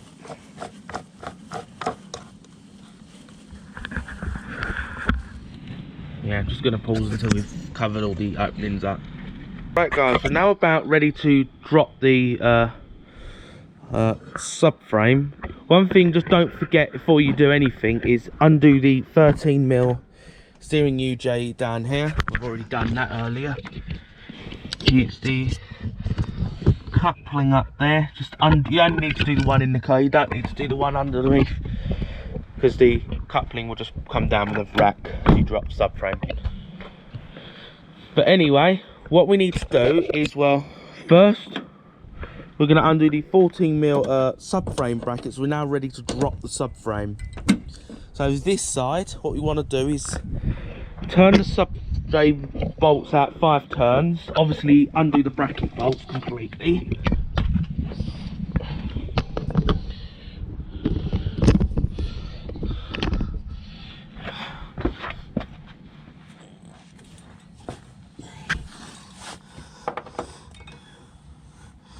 Anyway, we're already loose on those. There is an oil leak on this car, but anyway.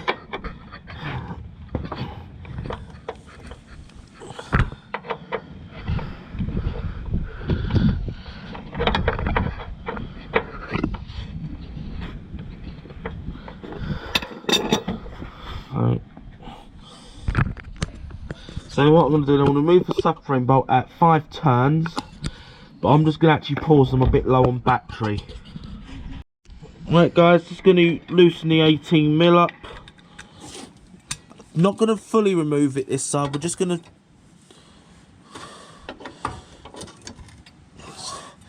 So all we want to do is put it at about 5 turns, because we want to make the drive subframe be able to pivot. That's what we need to do here.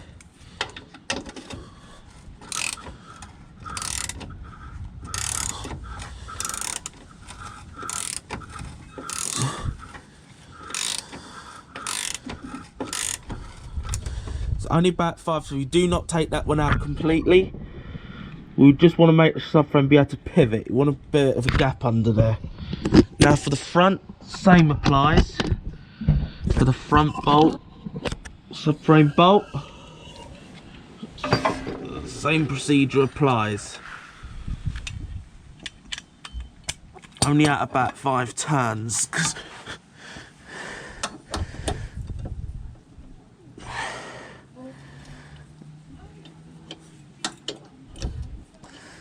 So again, it looks like Grenad's already loosened that. And Grenad's been loosening bolts off as well. In this, so you may loosen that. So either that or it was already too loose. 1, 2, 3, 4, So about 5 turns, that's all that needs to come out. And the passenger side we're going to remove completely, but not before supporting the subframe. Right guys, got the 2 left subframe bolts out, and now what I'm going to do, I'm going to undo the remaining bell housing bolts. I'm going to leave one in at the top, and then we'll start lowering the subframe. I've got it supported on a small jack down there in a minute, so it's all supported, the subframe, with a jack. There you go. When you've got the bolts loose, you just undo it the rest of the way by hand. It's not many to undo. I'm putting all my bell housing bolts over there. Well, this box will probably be gone for a week. It'll be a week before we get this back.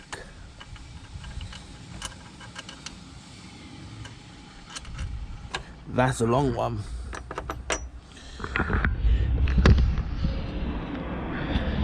Didn't think of this. Okay. I'm pretty sure there is a bolt down here. There is. You need a small extension.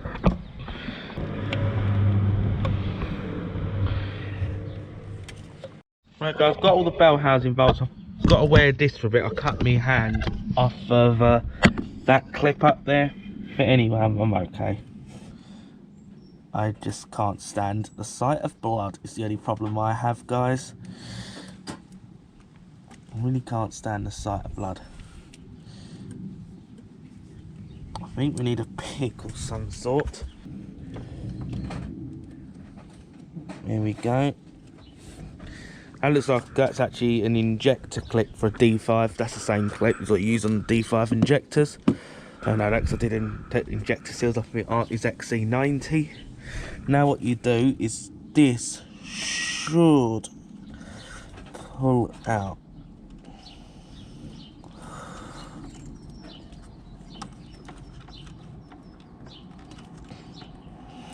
Now, clips remove.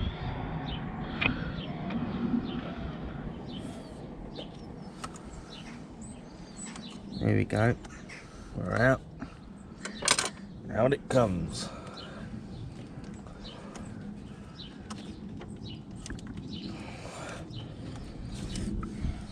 There we go.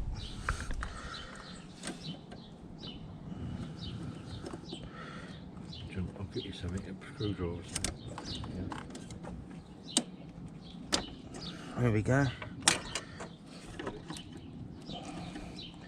There we go, bit of brake fluid drip out, but not much.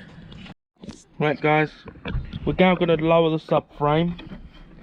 He's going to lower it, I'm going to watch above top.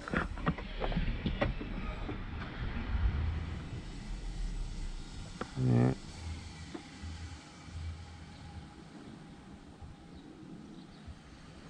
Yeah. Yeah. Watch it. Don't do it fast. Not. Right guys, I'm gonna start lifting this box out as I try and start lifting it.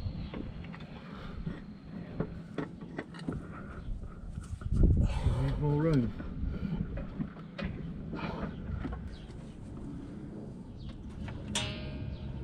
More. That's it with that one. Yeah, I think you've torqued subframe. I'm gonna have to keep pressure on the engine now. Oh. A little bit. I might be able to exercise this a little bit now. Mind your own. So, do you want to put a check under it? Is it away from the engine? I was caught up in something. I'm away, aren't I?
come out on me.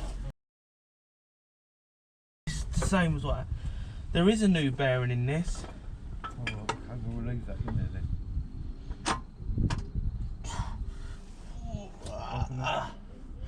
Right guys, that's how you get a gearbox out. Right guys, we're about to refit the gearbox we've just had rebuilt. Also we have to go and guide from the top. I can't lift it.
Right guys, finally an update. We've got the gearbox in. This one, for some reason, was a lot of trouble to get in. Also, something interesting, they leave a bit of copper pipe, some string around it to keep the planetary gears in place inside. And we're just now lifting the subframe back into position. So that's actually what we're doing now. So I'm just going to pause so I've got the subframe bolt up. Right guys, it's the next day, and well, last night I got the gearbox in place and I just put the subframe up. I just needed to get this car secure, and I have put the torque mount back in, the gearbox mount, which meant allowed me to take the jack away from the bottom of the engine. But anyway, I'm going to put the rest of the bell housing bolts in. I'll put a majority in. Well, I've got one up there. It is raining out there. I'm just trying to get this job done. Bonnet's still shut at the top. Take it, you can tell by how dark it is.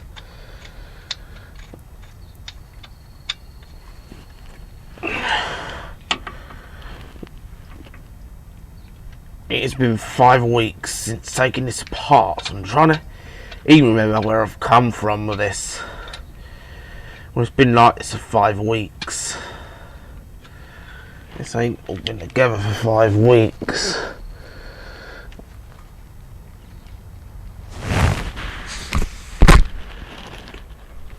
There's a hard to reach bell housing bolt up there, which I've got to try and get an extension to put it in. Which pretty much I think we're at that stage now. Brought all the bell housing bolts down there with me.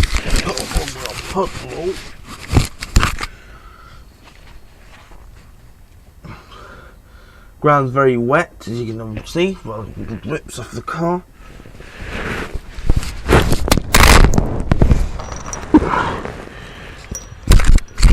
Drop the mic on the floor. I don't want to be breaking that.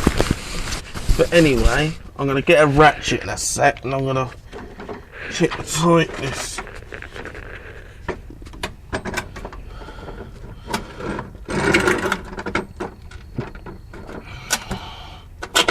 I'm just trying to position my set on one hand.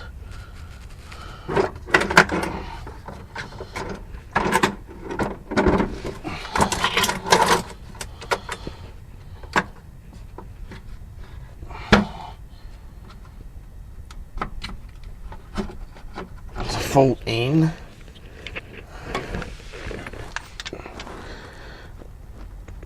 I think I need a shallow. Bit damper. There's no way they're as wet as outside. But I think I need to make sure, start checking that these things are actually tight now.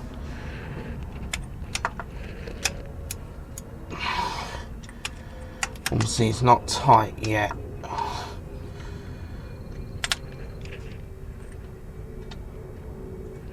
It's pinched my hand. It doesn't need to be tight.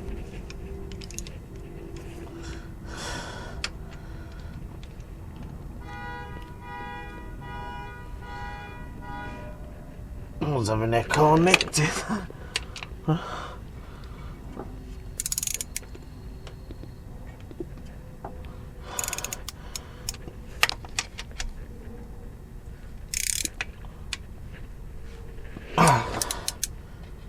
It's all pinched up this side. Well, that's all tight. There's the 314s in there. Done them all yesterday.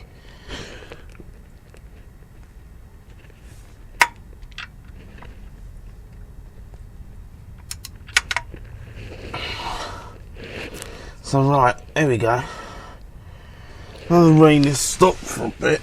I've got to try and reposition myself and get the bolt up there. It's going to be difficult, to say the least. But I think I'm going to actually have to pause and try and figure my way in there. Right guys, got all the bell housing bolts in now, and now what we're going to do is get the selector cable, gear selectors back in play. I'm going to pull all these cables back through. So that one obviously goes over the top. So that one goes there. And this one goes there. So now I'm going to grab the bolts and bolt it up. Get a bolt. We'll start one in. It's all a bit wet though, the car really.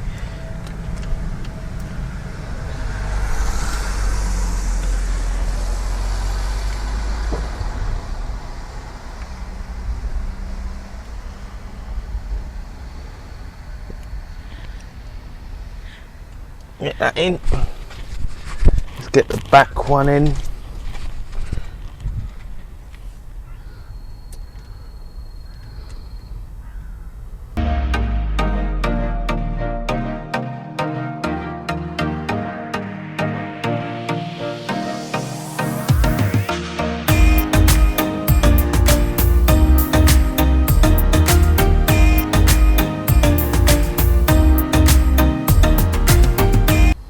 Well, that one I can push that in anyway.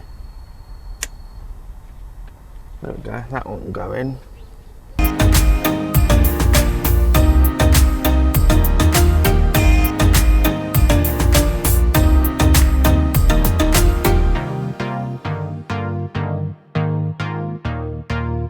Well, I'm going to get a socket and I'll snug that up.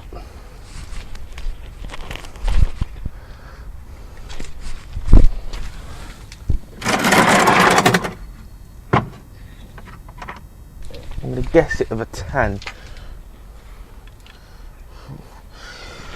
No, 12 mil. Probably a 12 or 13. That's 12. Sight extension.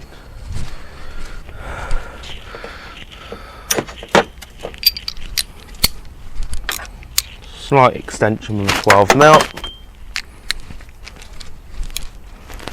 For the back bolt, I've got this for.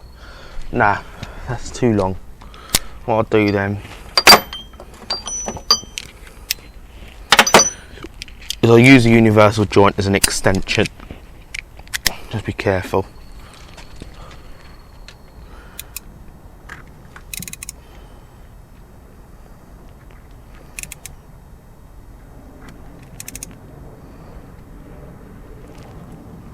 Doesn't need to be too tight.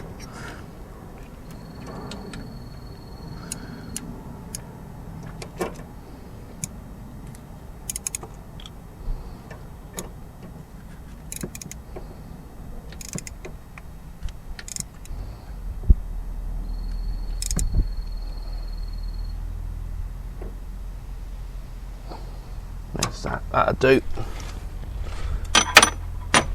Now in goes the selector cable.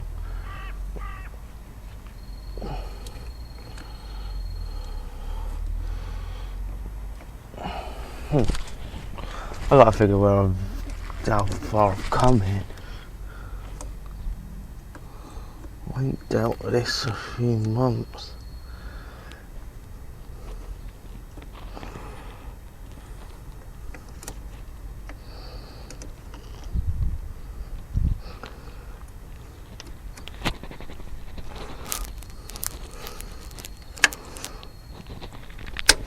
There we go. And then, well, and there we go, we're all back. So gear cable's in. There we go. If you look in the car now, gear lever's back in the centre. Well, oh no, this is not the beginning end of things. Well, now I guess I've got to try and relocate the earth strap and then bolt all this up and go from there.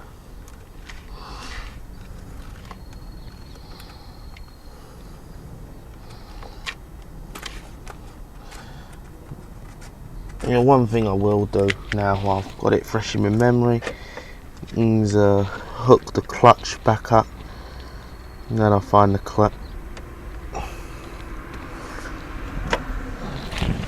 There we go. Right guys, now guys, we're going to refit the starter motor. One thing I'm going to quickly do is get the wires in first. So what we have wires in, I'll show you once I've got them in.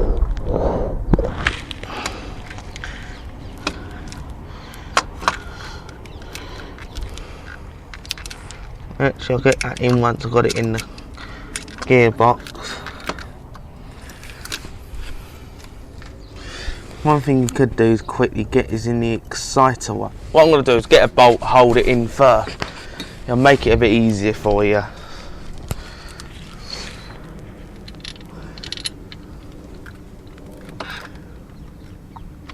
Get a bolt in.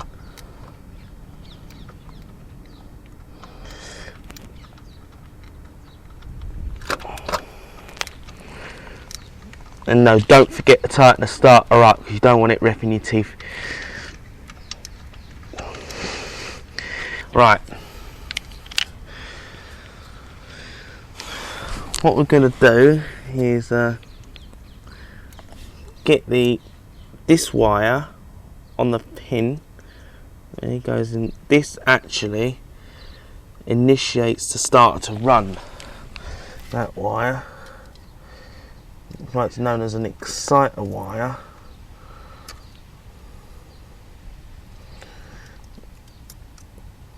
Or get that pushed in front. Make sure you do push it in fully. It's in a bit. If you don't get it in right, your starter ain't gonna run. There we go, we're in. Now, get the 2 live wires and get them on the starter itself. Do not over tighten a starter. You're in big trouble if you do.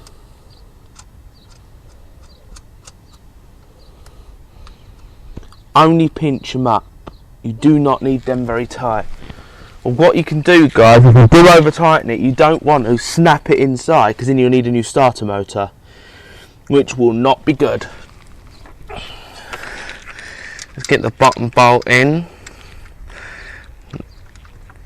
And before I forget, definitely tighten your starter up, because the last thing you want is this thing smashing its way off a gearbox or stuff like that. It's the last thing you want is to be buying, because if you break the teeth in your flywheel, this whole transmission's gonna have to come out again. There's no way about it. Your gearbox will have to come out again, which, I mean, it's a difficult job you don't want to do twice. It's definitely a job you don't want to be doing twice. Let's definitely put it that way. So now I'm just going to go and find the sockets to snug up the starter wire. Right guys, small update. I've now got the metal bracket back in place. Starter bolt cover back in place. Pretty much it's tight enough now. You only need to pinch it. You do not need it to be crazy tight. If you over tighten the starter, you're going to strip it inside, and if you strip it inside, your starter motor is garbage and you'll have to replace it, which won't be good. It'll cost you more money. So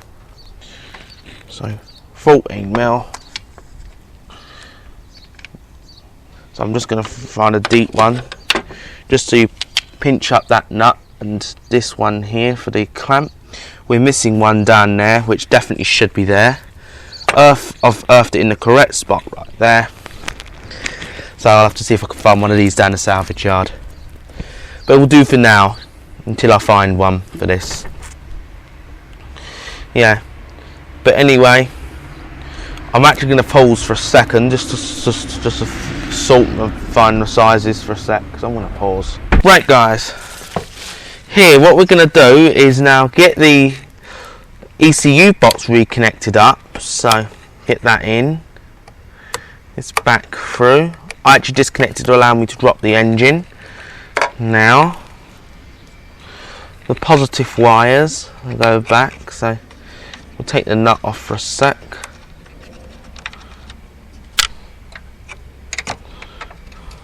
Make sure I'm on the rightly. That goes first. I might even have to look at this if this don't look right. I'll have a look. No, that goes first.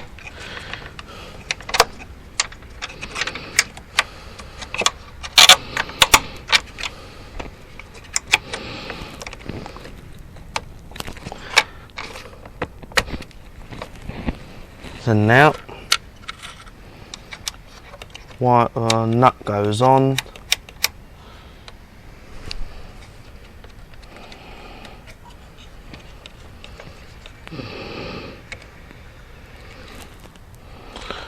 Right, I'll find out what size that is.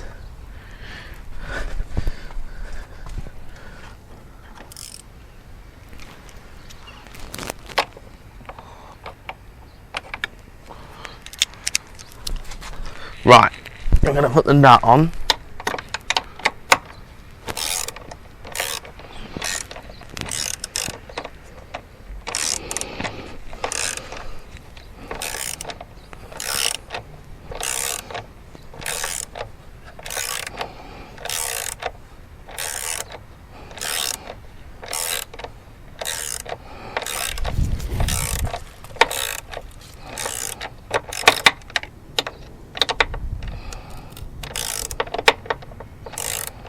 I need a deeper socket.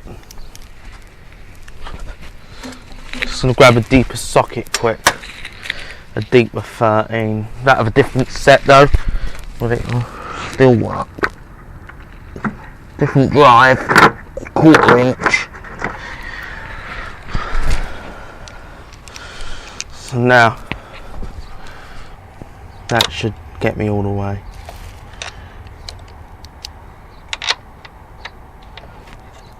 What size was I using there? 13. Oh, I've got a 12, haven't I? That's what's wrong.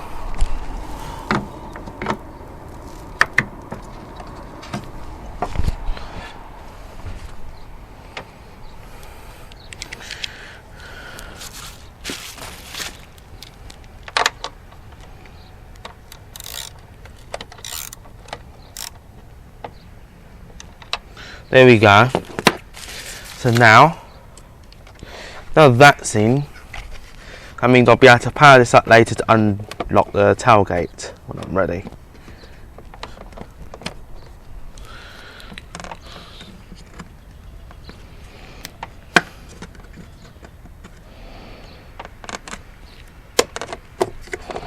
What's stopping this going?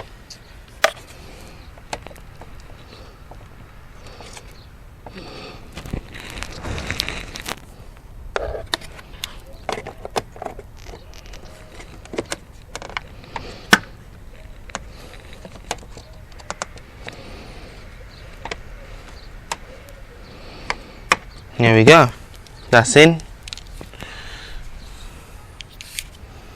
Now what I'm probably going to do now is try and get those connections down there snug. I'm actually on a box so I can reach, so don't cut yourself on that bit sticking out, but yeah, I'm just right, I'm going to have to figure out what size that is and snug that up.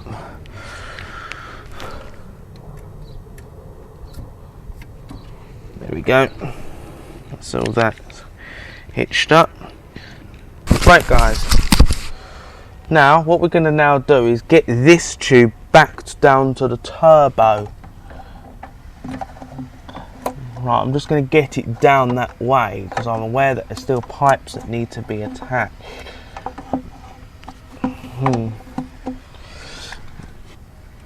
So let's get these out of my way.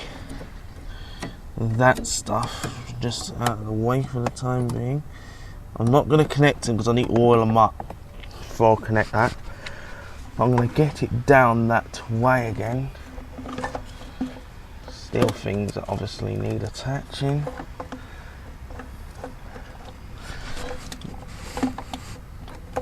What is stopping this going?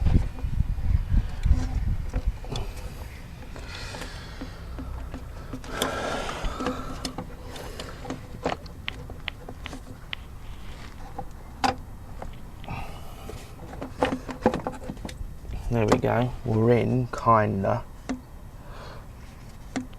What I'm now going to start doing is connecting the tubes up.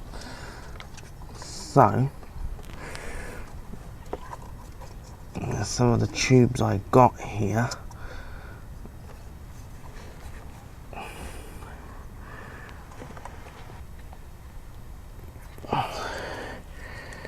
So yeah, that needs to go in the top.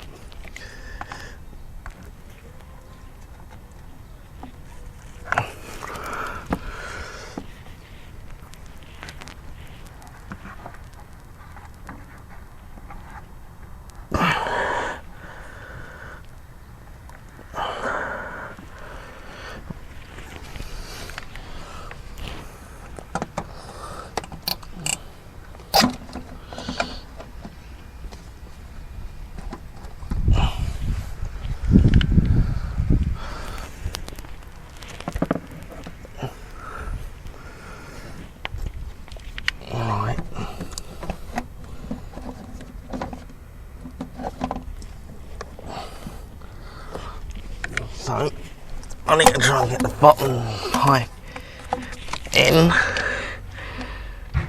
There it is. So right, what I'm going to do is mount you here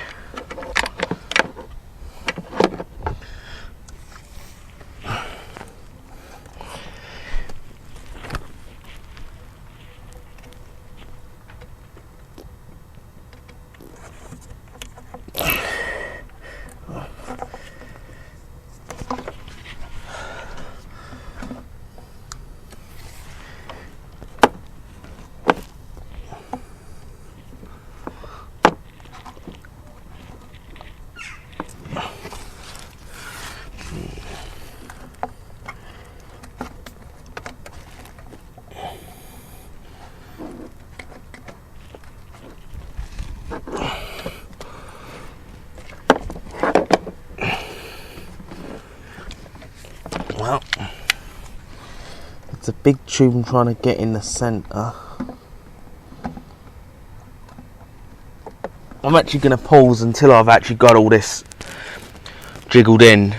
Right guys, I've just got this tube back in which goes to the throttle body from the intercooler. So what you're going to need to do is grab a Jubilee clamp up here. Make sure this one goes there. Well, I'll find one if I can't, if I've lost any.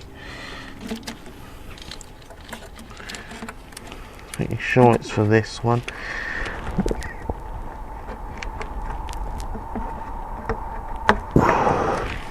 So now, push in.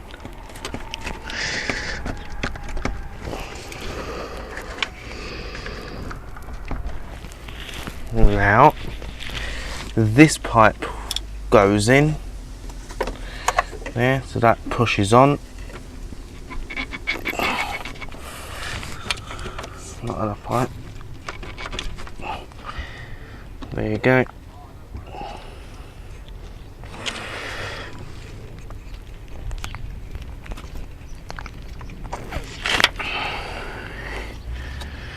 So now let's get that in.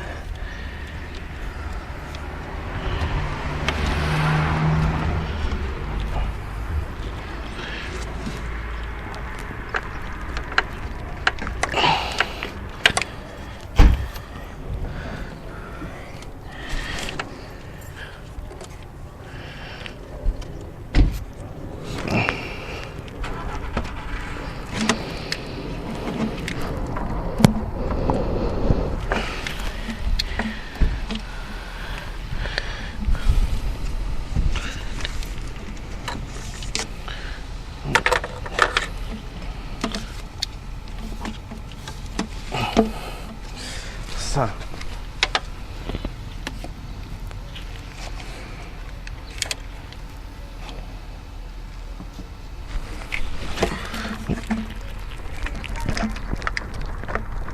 there we go, we're on.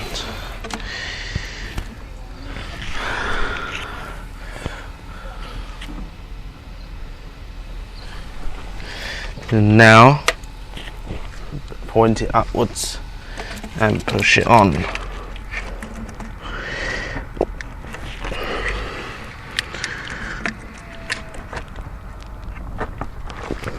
Push it in this end. There we go, we'll run with that. Find a long extension to tighten up that Jubilee clamp. It needs a good push up, I remember rightly, for the throttle body. Let's tighten this side first. It's all back on the intercooler.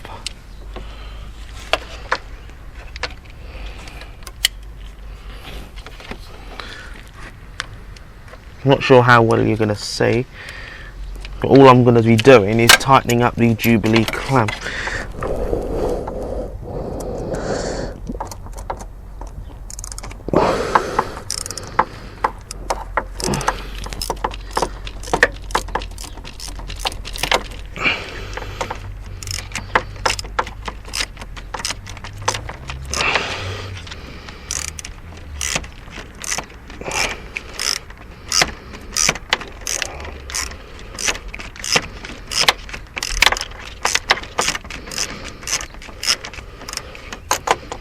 I'm just going to hold it, so I can go now.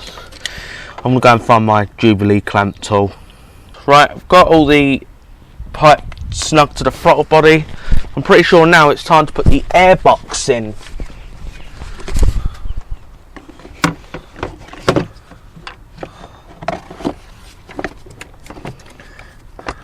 I'll find the Jubilee clamp for that in a minute. All I'm going to do is just fit it first. Now what I'm going to do instead is, here we go. So I'm going to get this out of my way. This sort of stuff out my way for the minute. I'm just going to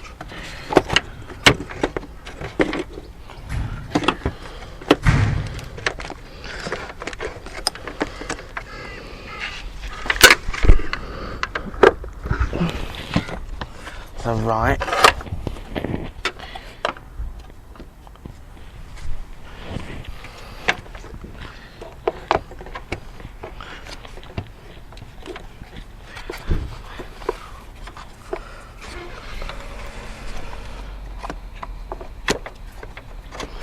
put this all back in place.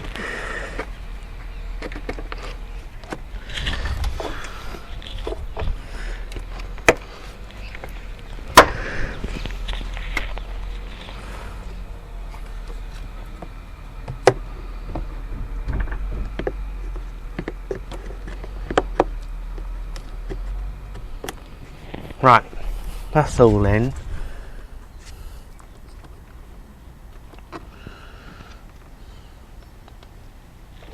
So now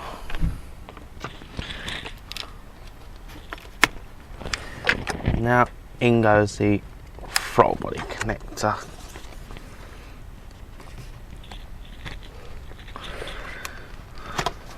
It's alright.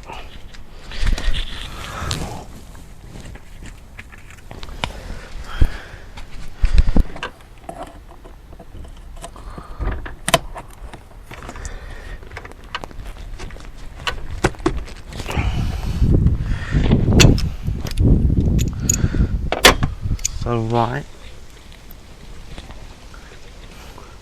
that's that in. Use my long tool, pinch that back in. It's definitely looking more like an engine bay under here.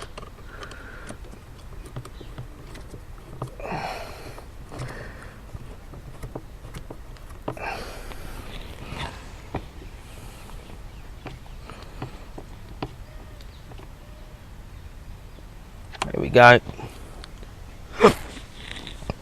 That back in. Now, that's definitely looking more like an engine bay.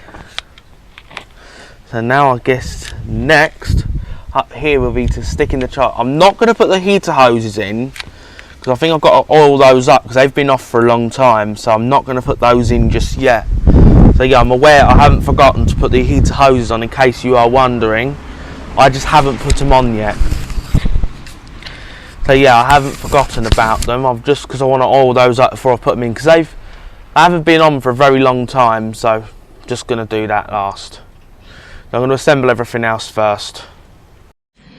Right guys, not on the mic this time. But anyway, I've got the charge pipe back in. Got it all snug at the back. Just push that wire in. Push that in.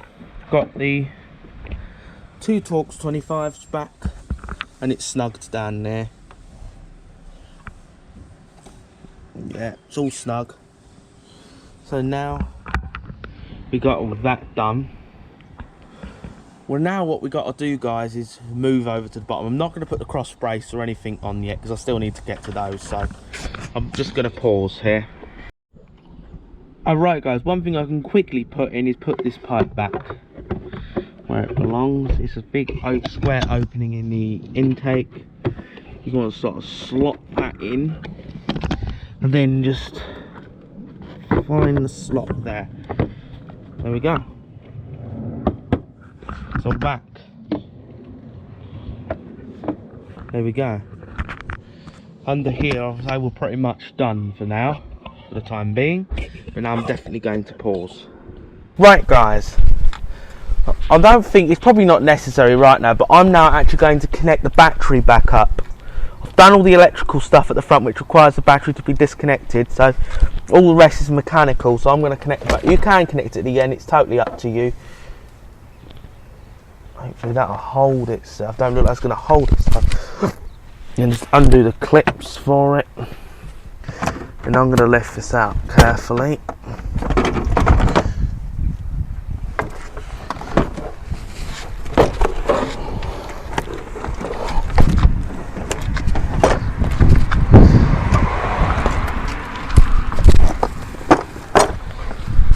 Right.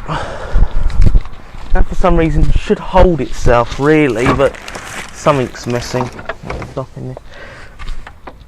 It should hold itself, but it don't look like it's going to for me, so well, I've got to get this together anyway, so I'm just going to have to continue.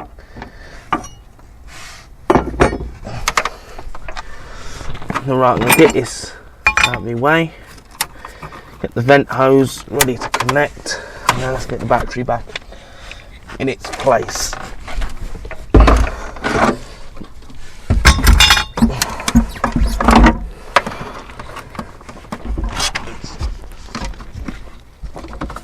get the vent hose out.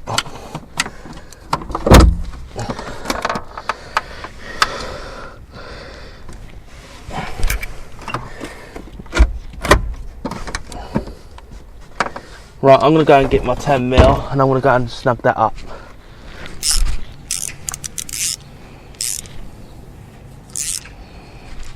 There we go. I'm now going to hook up the live. Shame this won't hold up for me, but I'm just going to work around it.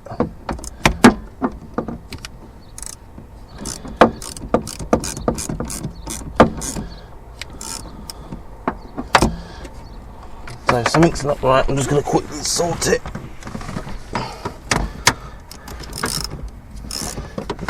We're not buttoned out, so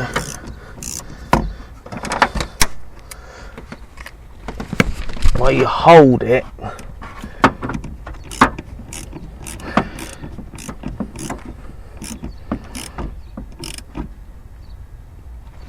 there you go. It only needs to be tight, doesn't need to be crazy tight. Now what I'm going to do is put my hold down back. Don't know why it's silver even though this car's green. Maybe it's just a standard colour.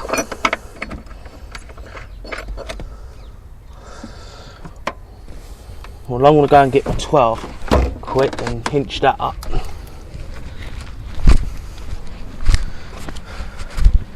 Just going to grab a 12mm. I haven't gone far, guys. Be back in a minute. Just give me a sec to find where I've put my 12 last. 12 and an extension. Then I'll be back. There we come. I've got a 7mm attached. Just put that back in the set. Here I come, guys. Let's go to the front of the car. So 12 to put down the battery hold down.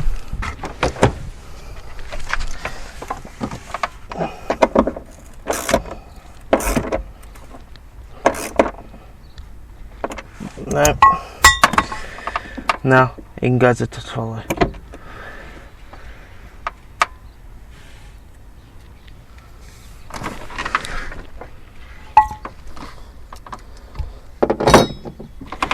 Sounds like the CD player's working again.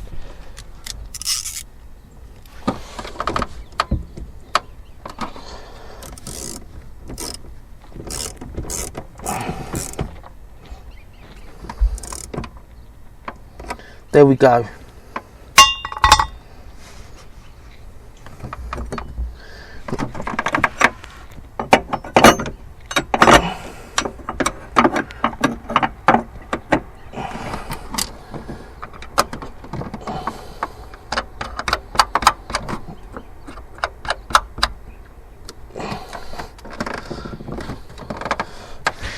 I think they're 13, rightly. Might be, there's a 13.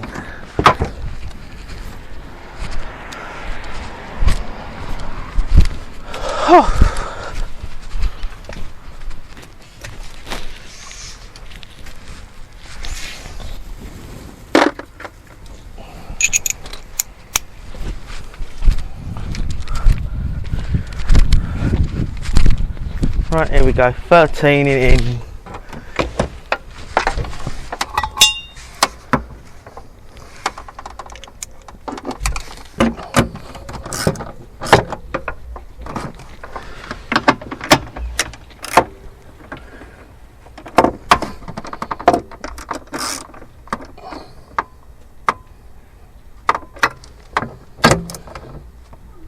Here we go.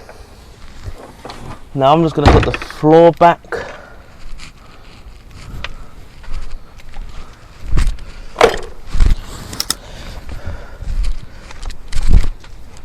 Socket.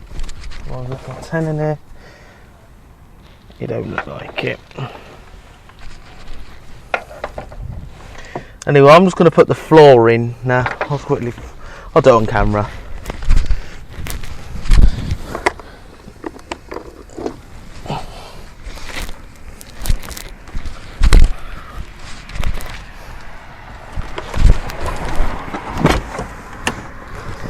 And there's my socket. Let's not leave that under there.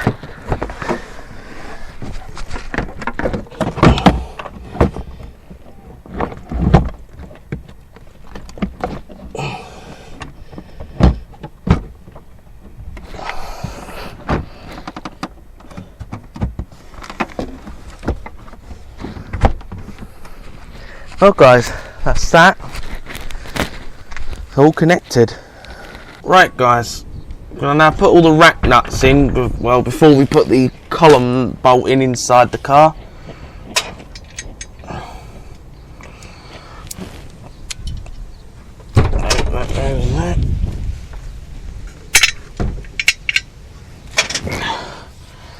That goes up in the steering rack.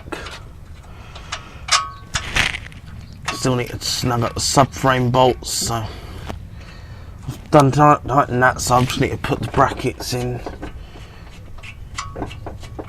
I'll have to jack this frame a little. It doesn't, the battery don't need being disconnected now.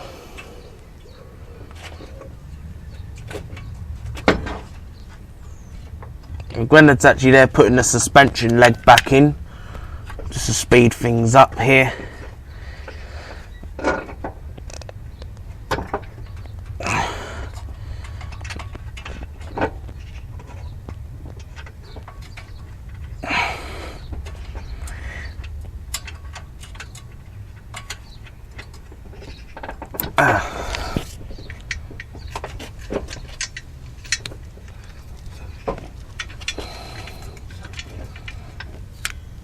In goes the rack nuts.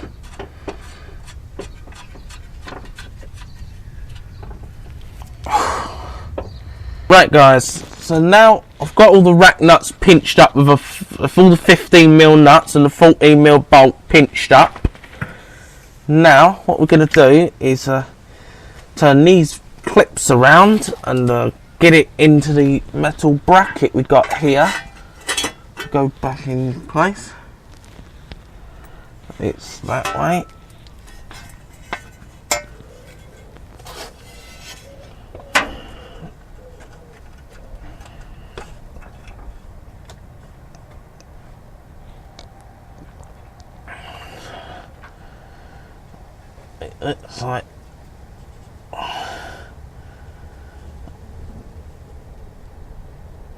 It looks like that.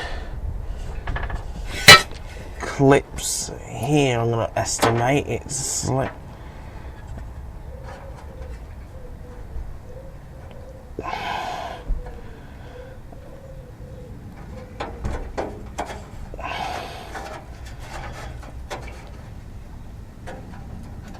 that looks about right to me.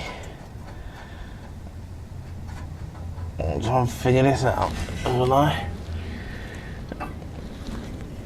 It's got to go in that way.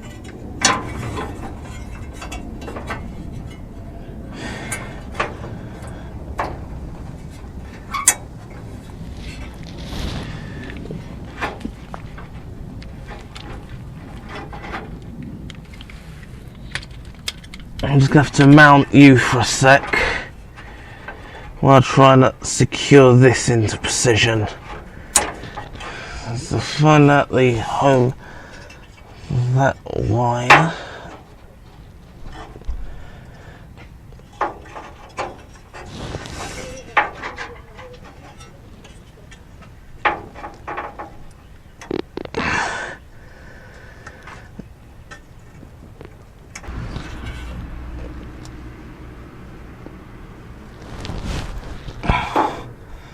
I'm actually going to pause until I figure this one out. Right guys, we've pushed the drive shaft in. I didn't film because I didn't want to mess the planetary gear set up inside this diff. So what we did, because there was obviously a string holding that, so what we did is just pulled it out and pushed them in straight away to make sure there's no chance of them dropping. Because the gearbox rebuilder did say that they could drop, and if they drop it's game over. So we just got the shafts in quick. So there we go. So Gwen's just assembled all that side up. He's putting the knuckle in. So yeah, I'm just going to pause for the set. Right guys, time's got on. I've got all the suspension reassembled, drop link put back in, same on the opposite side, and we're now about to put on the heater hoses. Just going to lube them up and then put the heater hoses back on the heater core. Right guys, going to just found some wire, we're just cleaning them off so they seal up properly. What's that? I don't know. I heard it as well. It's hit the ground. Sounded like plastic. There we go.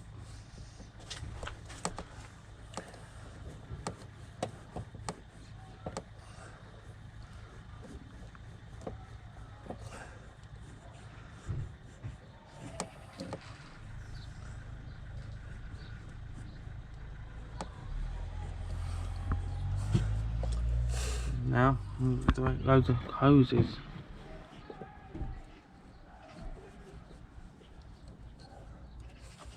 What's that? Oh.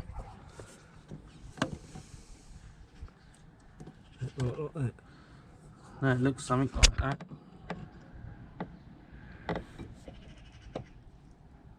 Yeah, it looks about right.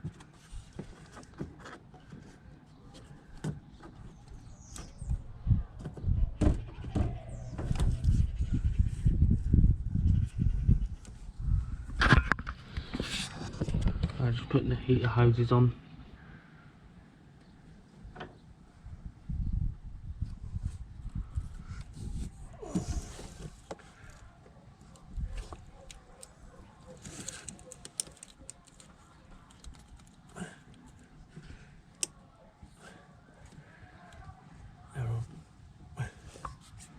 There we go. Oh, and a bit of clickage there. Yeah, I heard it as well. There you go, that's the heater hoses on. Now I'm going to put on the cross brace. Right guys, I've got all the cross brace on. Wheels are all, the bolts are all snugged up. Cross the knuckle joint. ABS sensor screwed back in. Drive shaft bolt in. Done the same the other side. And now, all that's left is I'm going to have to go and get some gearbox oil and snug the bracket bolts underneath. Just remembered. Right guys, we're going to tighten up the transmission drain plug, not on the mic this time, but yeah, just a simple 24mm. And they've tightened it for me. It's like they've faulted me, yeah.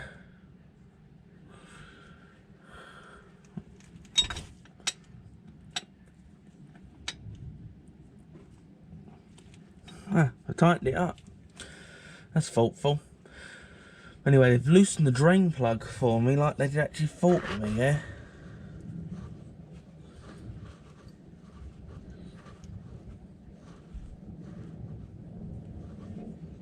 And they even put a new washer on it.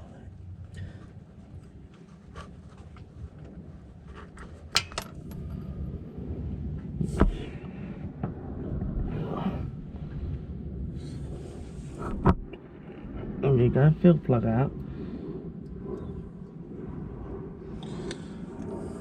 Yeah, I'm just gonna probably go get some. I couldn't get some 75/80 like this is supposed to. I've ended up coming with 75/90. It's only bearings in it have been renewed. I should be fine on 75/90. Right, guys, got a syringe full of transmission fluid.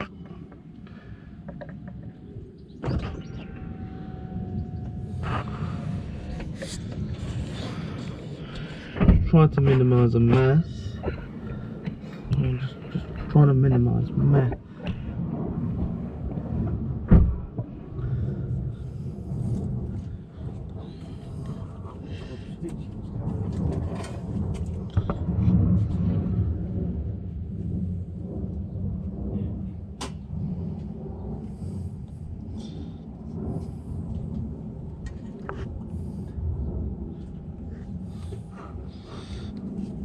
And hit pushing.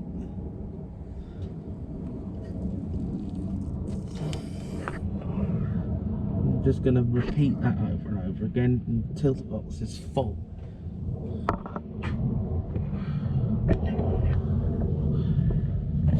just going to repeat that procedure over and over again till it starts leaking out the fuel plug, then you know it's full. So I'm just going to pause until I've done that. Right guys, we're just bleeding the clutch now. We've had to take the airbox back out just to get to the clutch blazing in there when it's bleeding it. Yeah, you have to back bleed these. Try and watch no air goes in.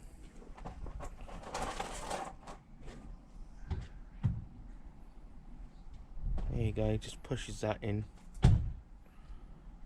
And then obviously you just go and pumping in that your clutch as you go. I'm just going to pause here. Right guys, one quick thing before you start your engine, make sure your steering coupling UJ is reattached. Just forgot to film that part, so just quickly adding it in for you. But anyway, now we're going to pause and get this engine started. Right guys, got it all assembled at the top, got the air fox back on, just bled the clutch to where it's all even.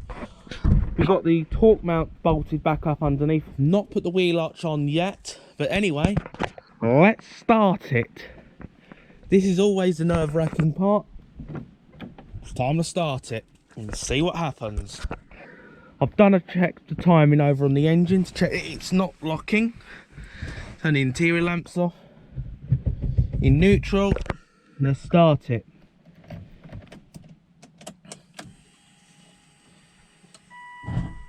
Well, here goes nothing. There we go. Fired up. Grandad's just messing with the coolant. But anyway, this is excitement.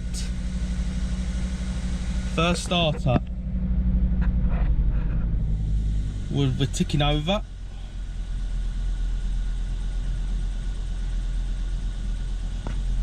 This is just excitement. Anyway, I'm going to pause and go and just bleed through this coolant now. Right guys, got the wheel arch liner on the other side. Found some pot rivets, I've pot riveted that in. We've put this metal plate and we're cutting time shorts. I've had to make a few shortcuts to getting this together, because I'm really cutting it short of time. So now I'm going to put the wheel arch liner with the wheel back on. Not the wheel arch. I'm going to stand up here guys, get the wheel.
Just going to start the wheel bolts by hand.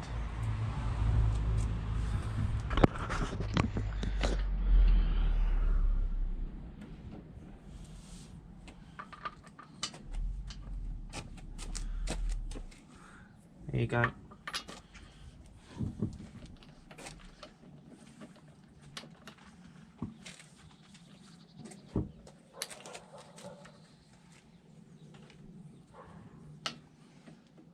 Might need to do an alignment. We're not going to know until we take this thing for a test drive.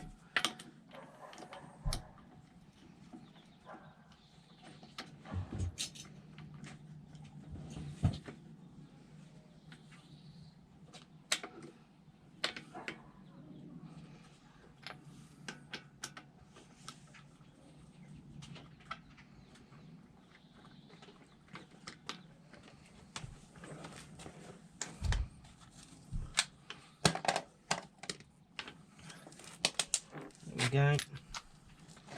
Just need for the time being to be hand tight in there.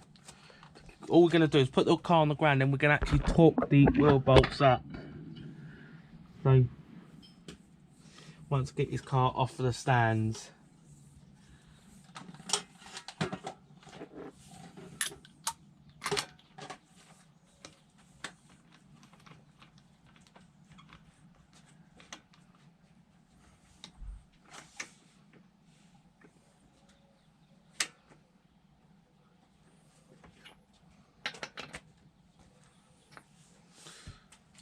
Now I'm just going to pause for a sec.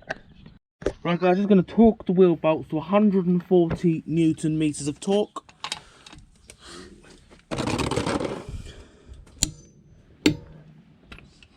$140 or 103 foot-pounds.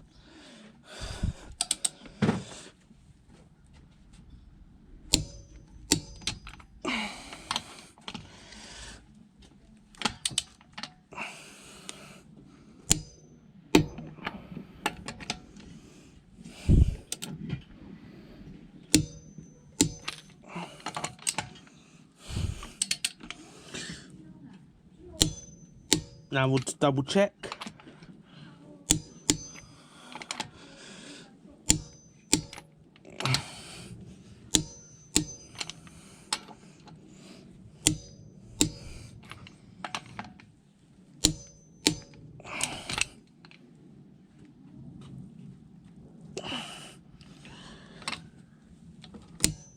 Here we go.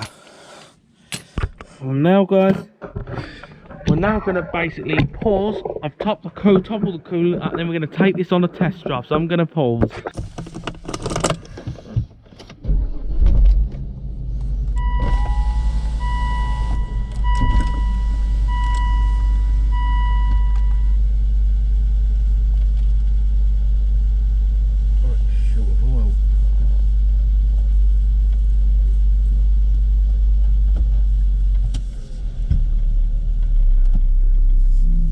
Clutch feel to you? Bit sharp. Still sharp. Alright. It looks the right mark way. Just worried about people coming out on the pathway. That's okay. See if this moment of truth, see if this gearbox is any good or it's gonna make a load of noise. We're about to find out now. See whether the repair was good or bad.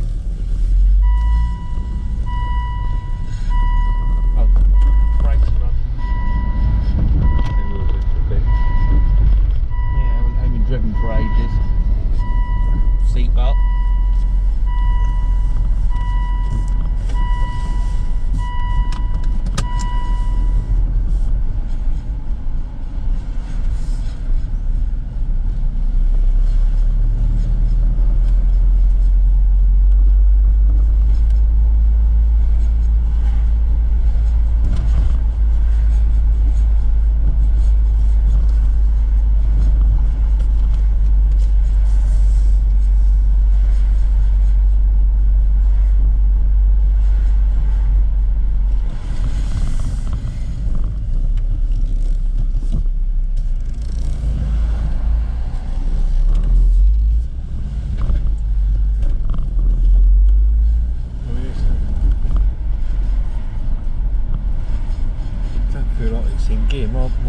This gear's a lot short of throw. Yeah, it is.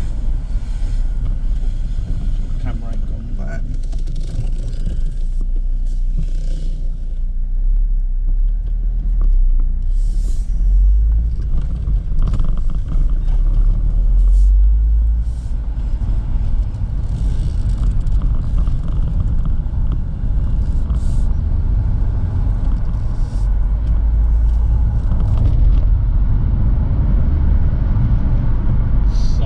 Anything, that transmission.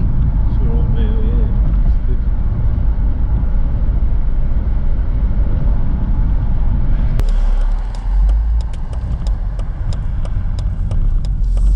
I don't know whether that clutch is easier or not. I can't remember. Feels light though, doesn't it? It's not as light as mine though. I thought it felt the same.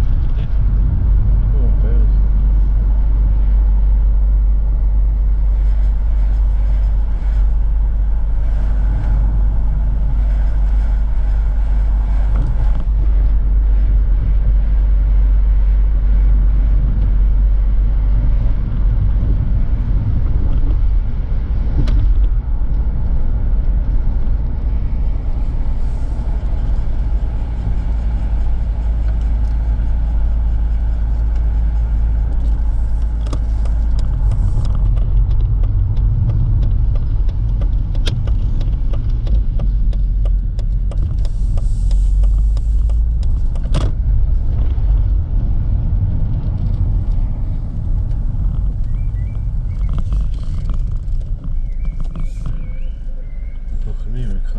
can't see it.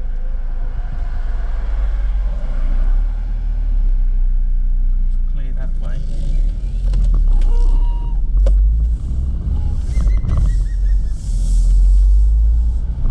That'd be better, wouldn't it?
That one went up the curb in front. Went up the curb in front. They're a way smaller vehicle than what we're in. Anyway, it looks like the gearbox goes alright. Anyway, we're now going to pause and go off and end off this video. Right guys, we're going to end off this video, and this whole process, guys, has been in total of about 6 weeks, guys. I had this car from the 23rd of May. That's when I had this car was dropped off to me. And now the date is the 12th of July. So we've had this car 6 or 7 weeks. Like, I got the gearbox removed sort of where the bank holiday Monday was. I took it off to the repairers on the Tuesday. You know, took it down to a gearbox repair place, and they took 5 weeks to repair this transmission. Honestly, I've been phoning this company twice a week, and even the owner's obviously been wondering what's happened, because they've taken far too long to repair this transmission. I think the company's on retirement, because all there is 2 older fellas running the company. They seem to be really into classic cars, so. But it took them 5 weeks to get this gearbox back. And obviously, I got it all sorted within a couple of days. Obviously, I actually had a second job on this car as well, and I had to do the oil pump seal. Don't worry, I'll be doing a video on that, on my 2002 Volvo V70. I've actually done the job already on the 04. I'll be doing it on my 2002 V70. But anyway, after all this time, the gearbox now is working really well. It's silent as anything, and though we have got a slight issue which I'm going to have to sort out. The steering's squeaking, so I'm going to have to look into that. Yeah, but anyway, I hope you found this video helpful, and if you did, please give this video a thumbs up, as that helps YouTube recommend my content. Subscribe to the channel so you don't miss any content like this. Share this video with your family and your friends, and have a nice day.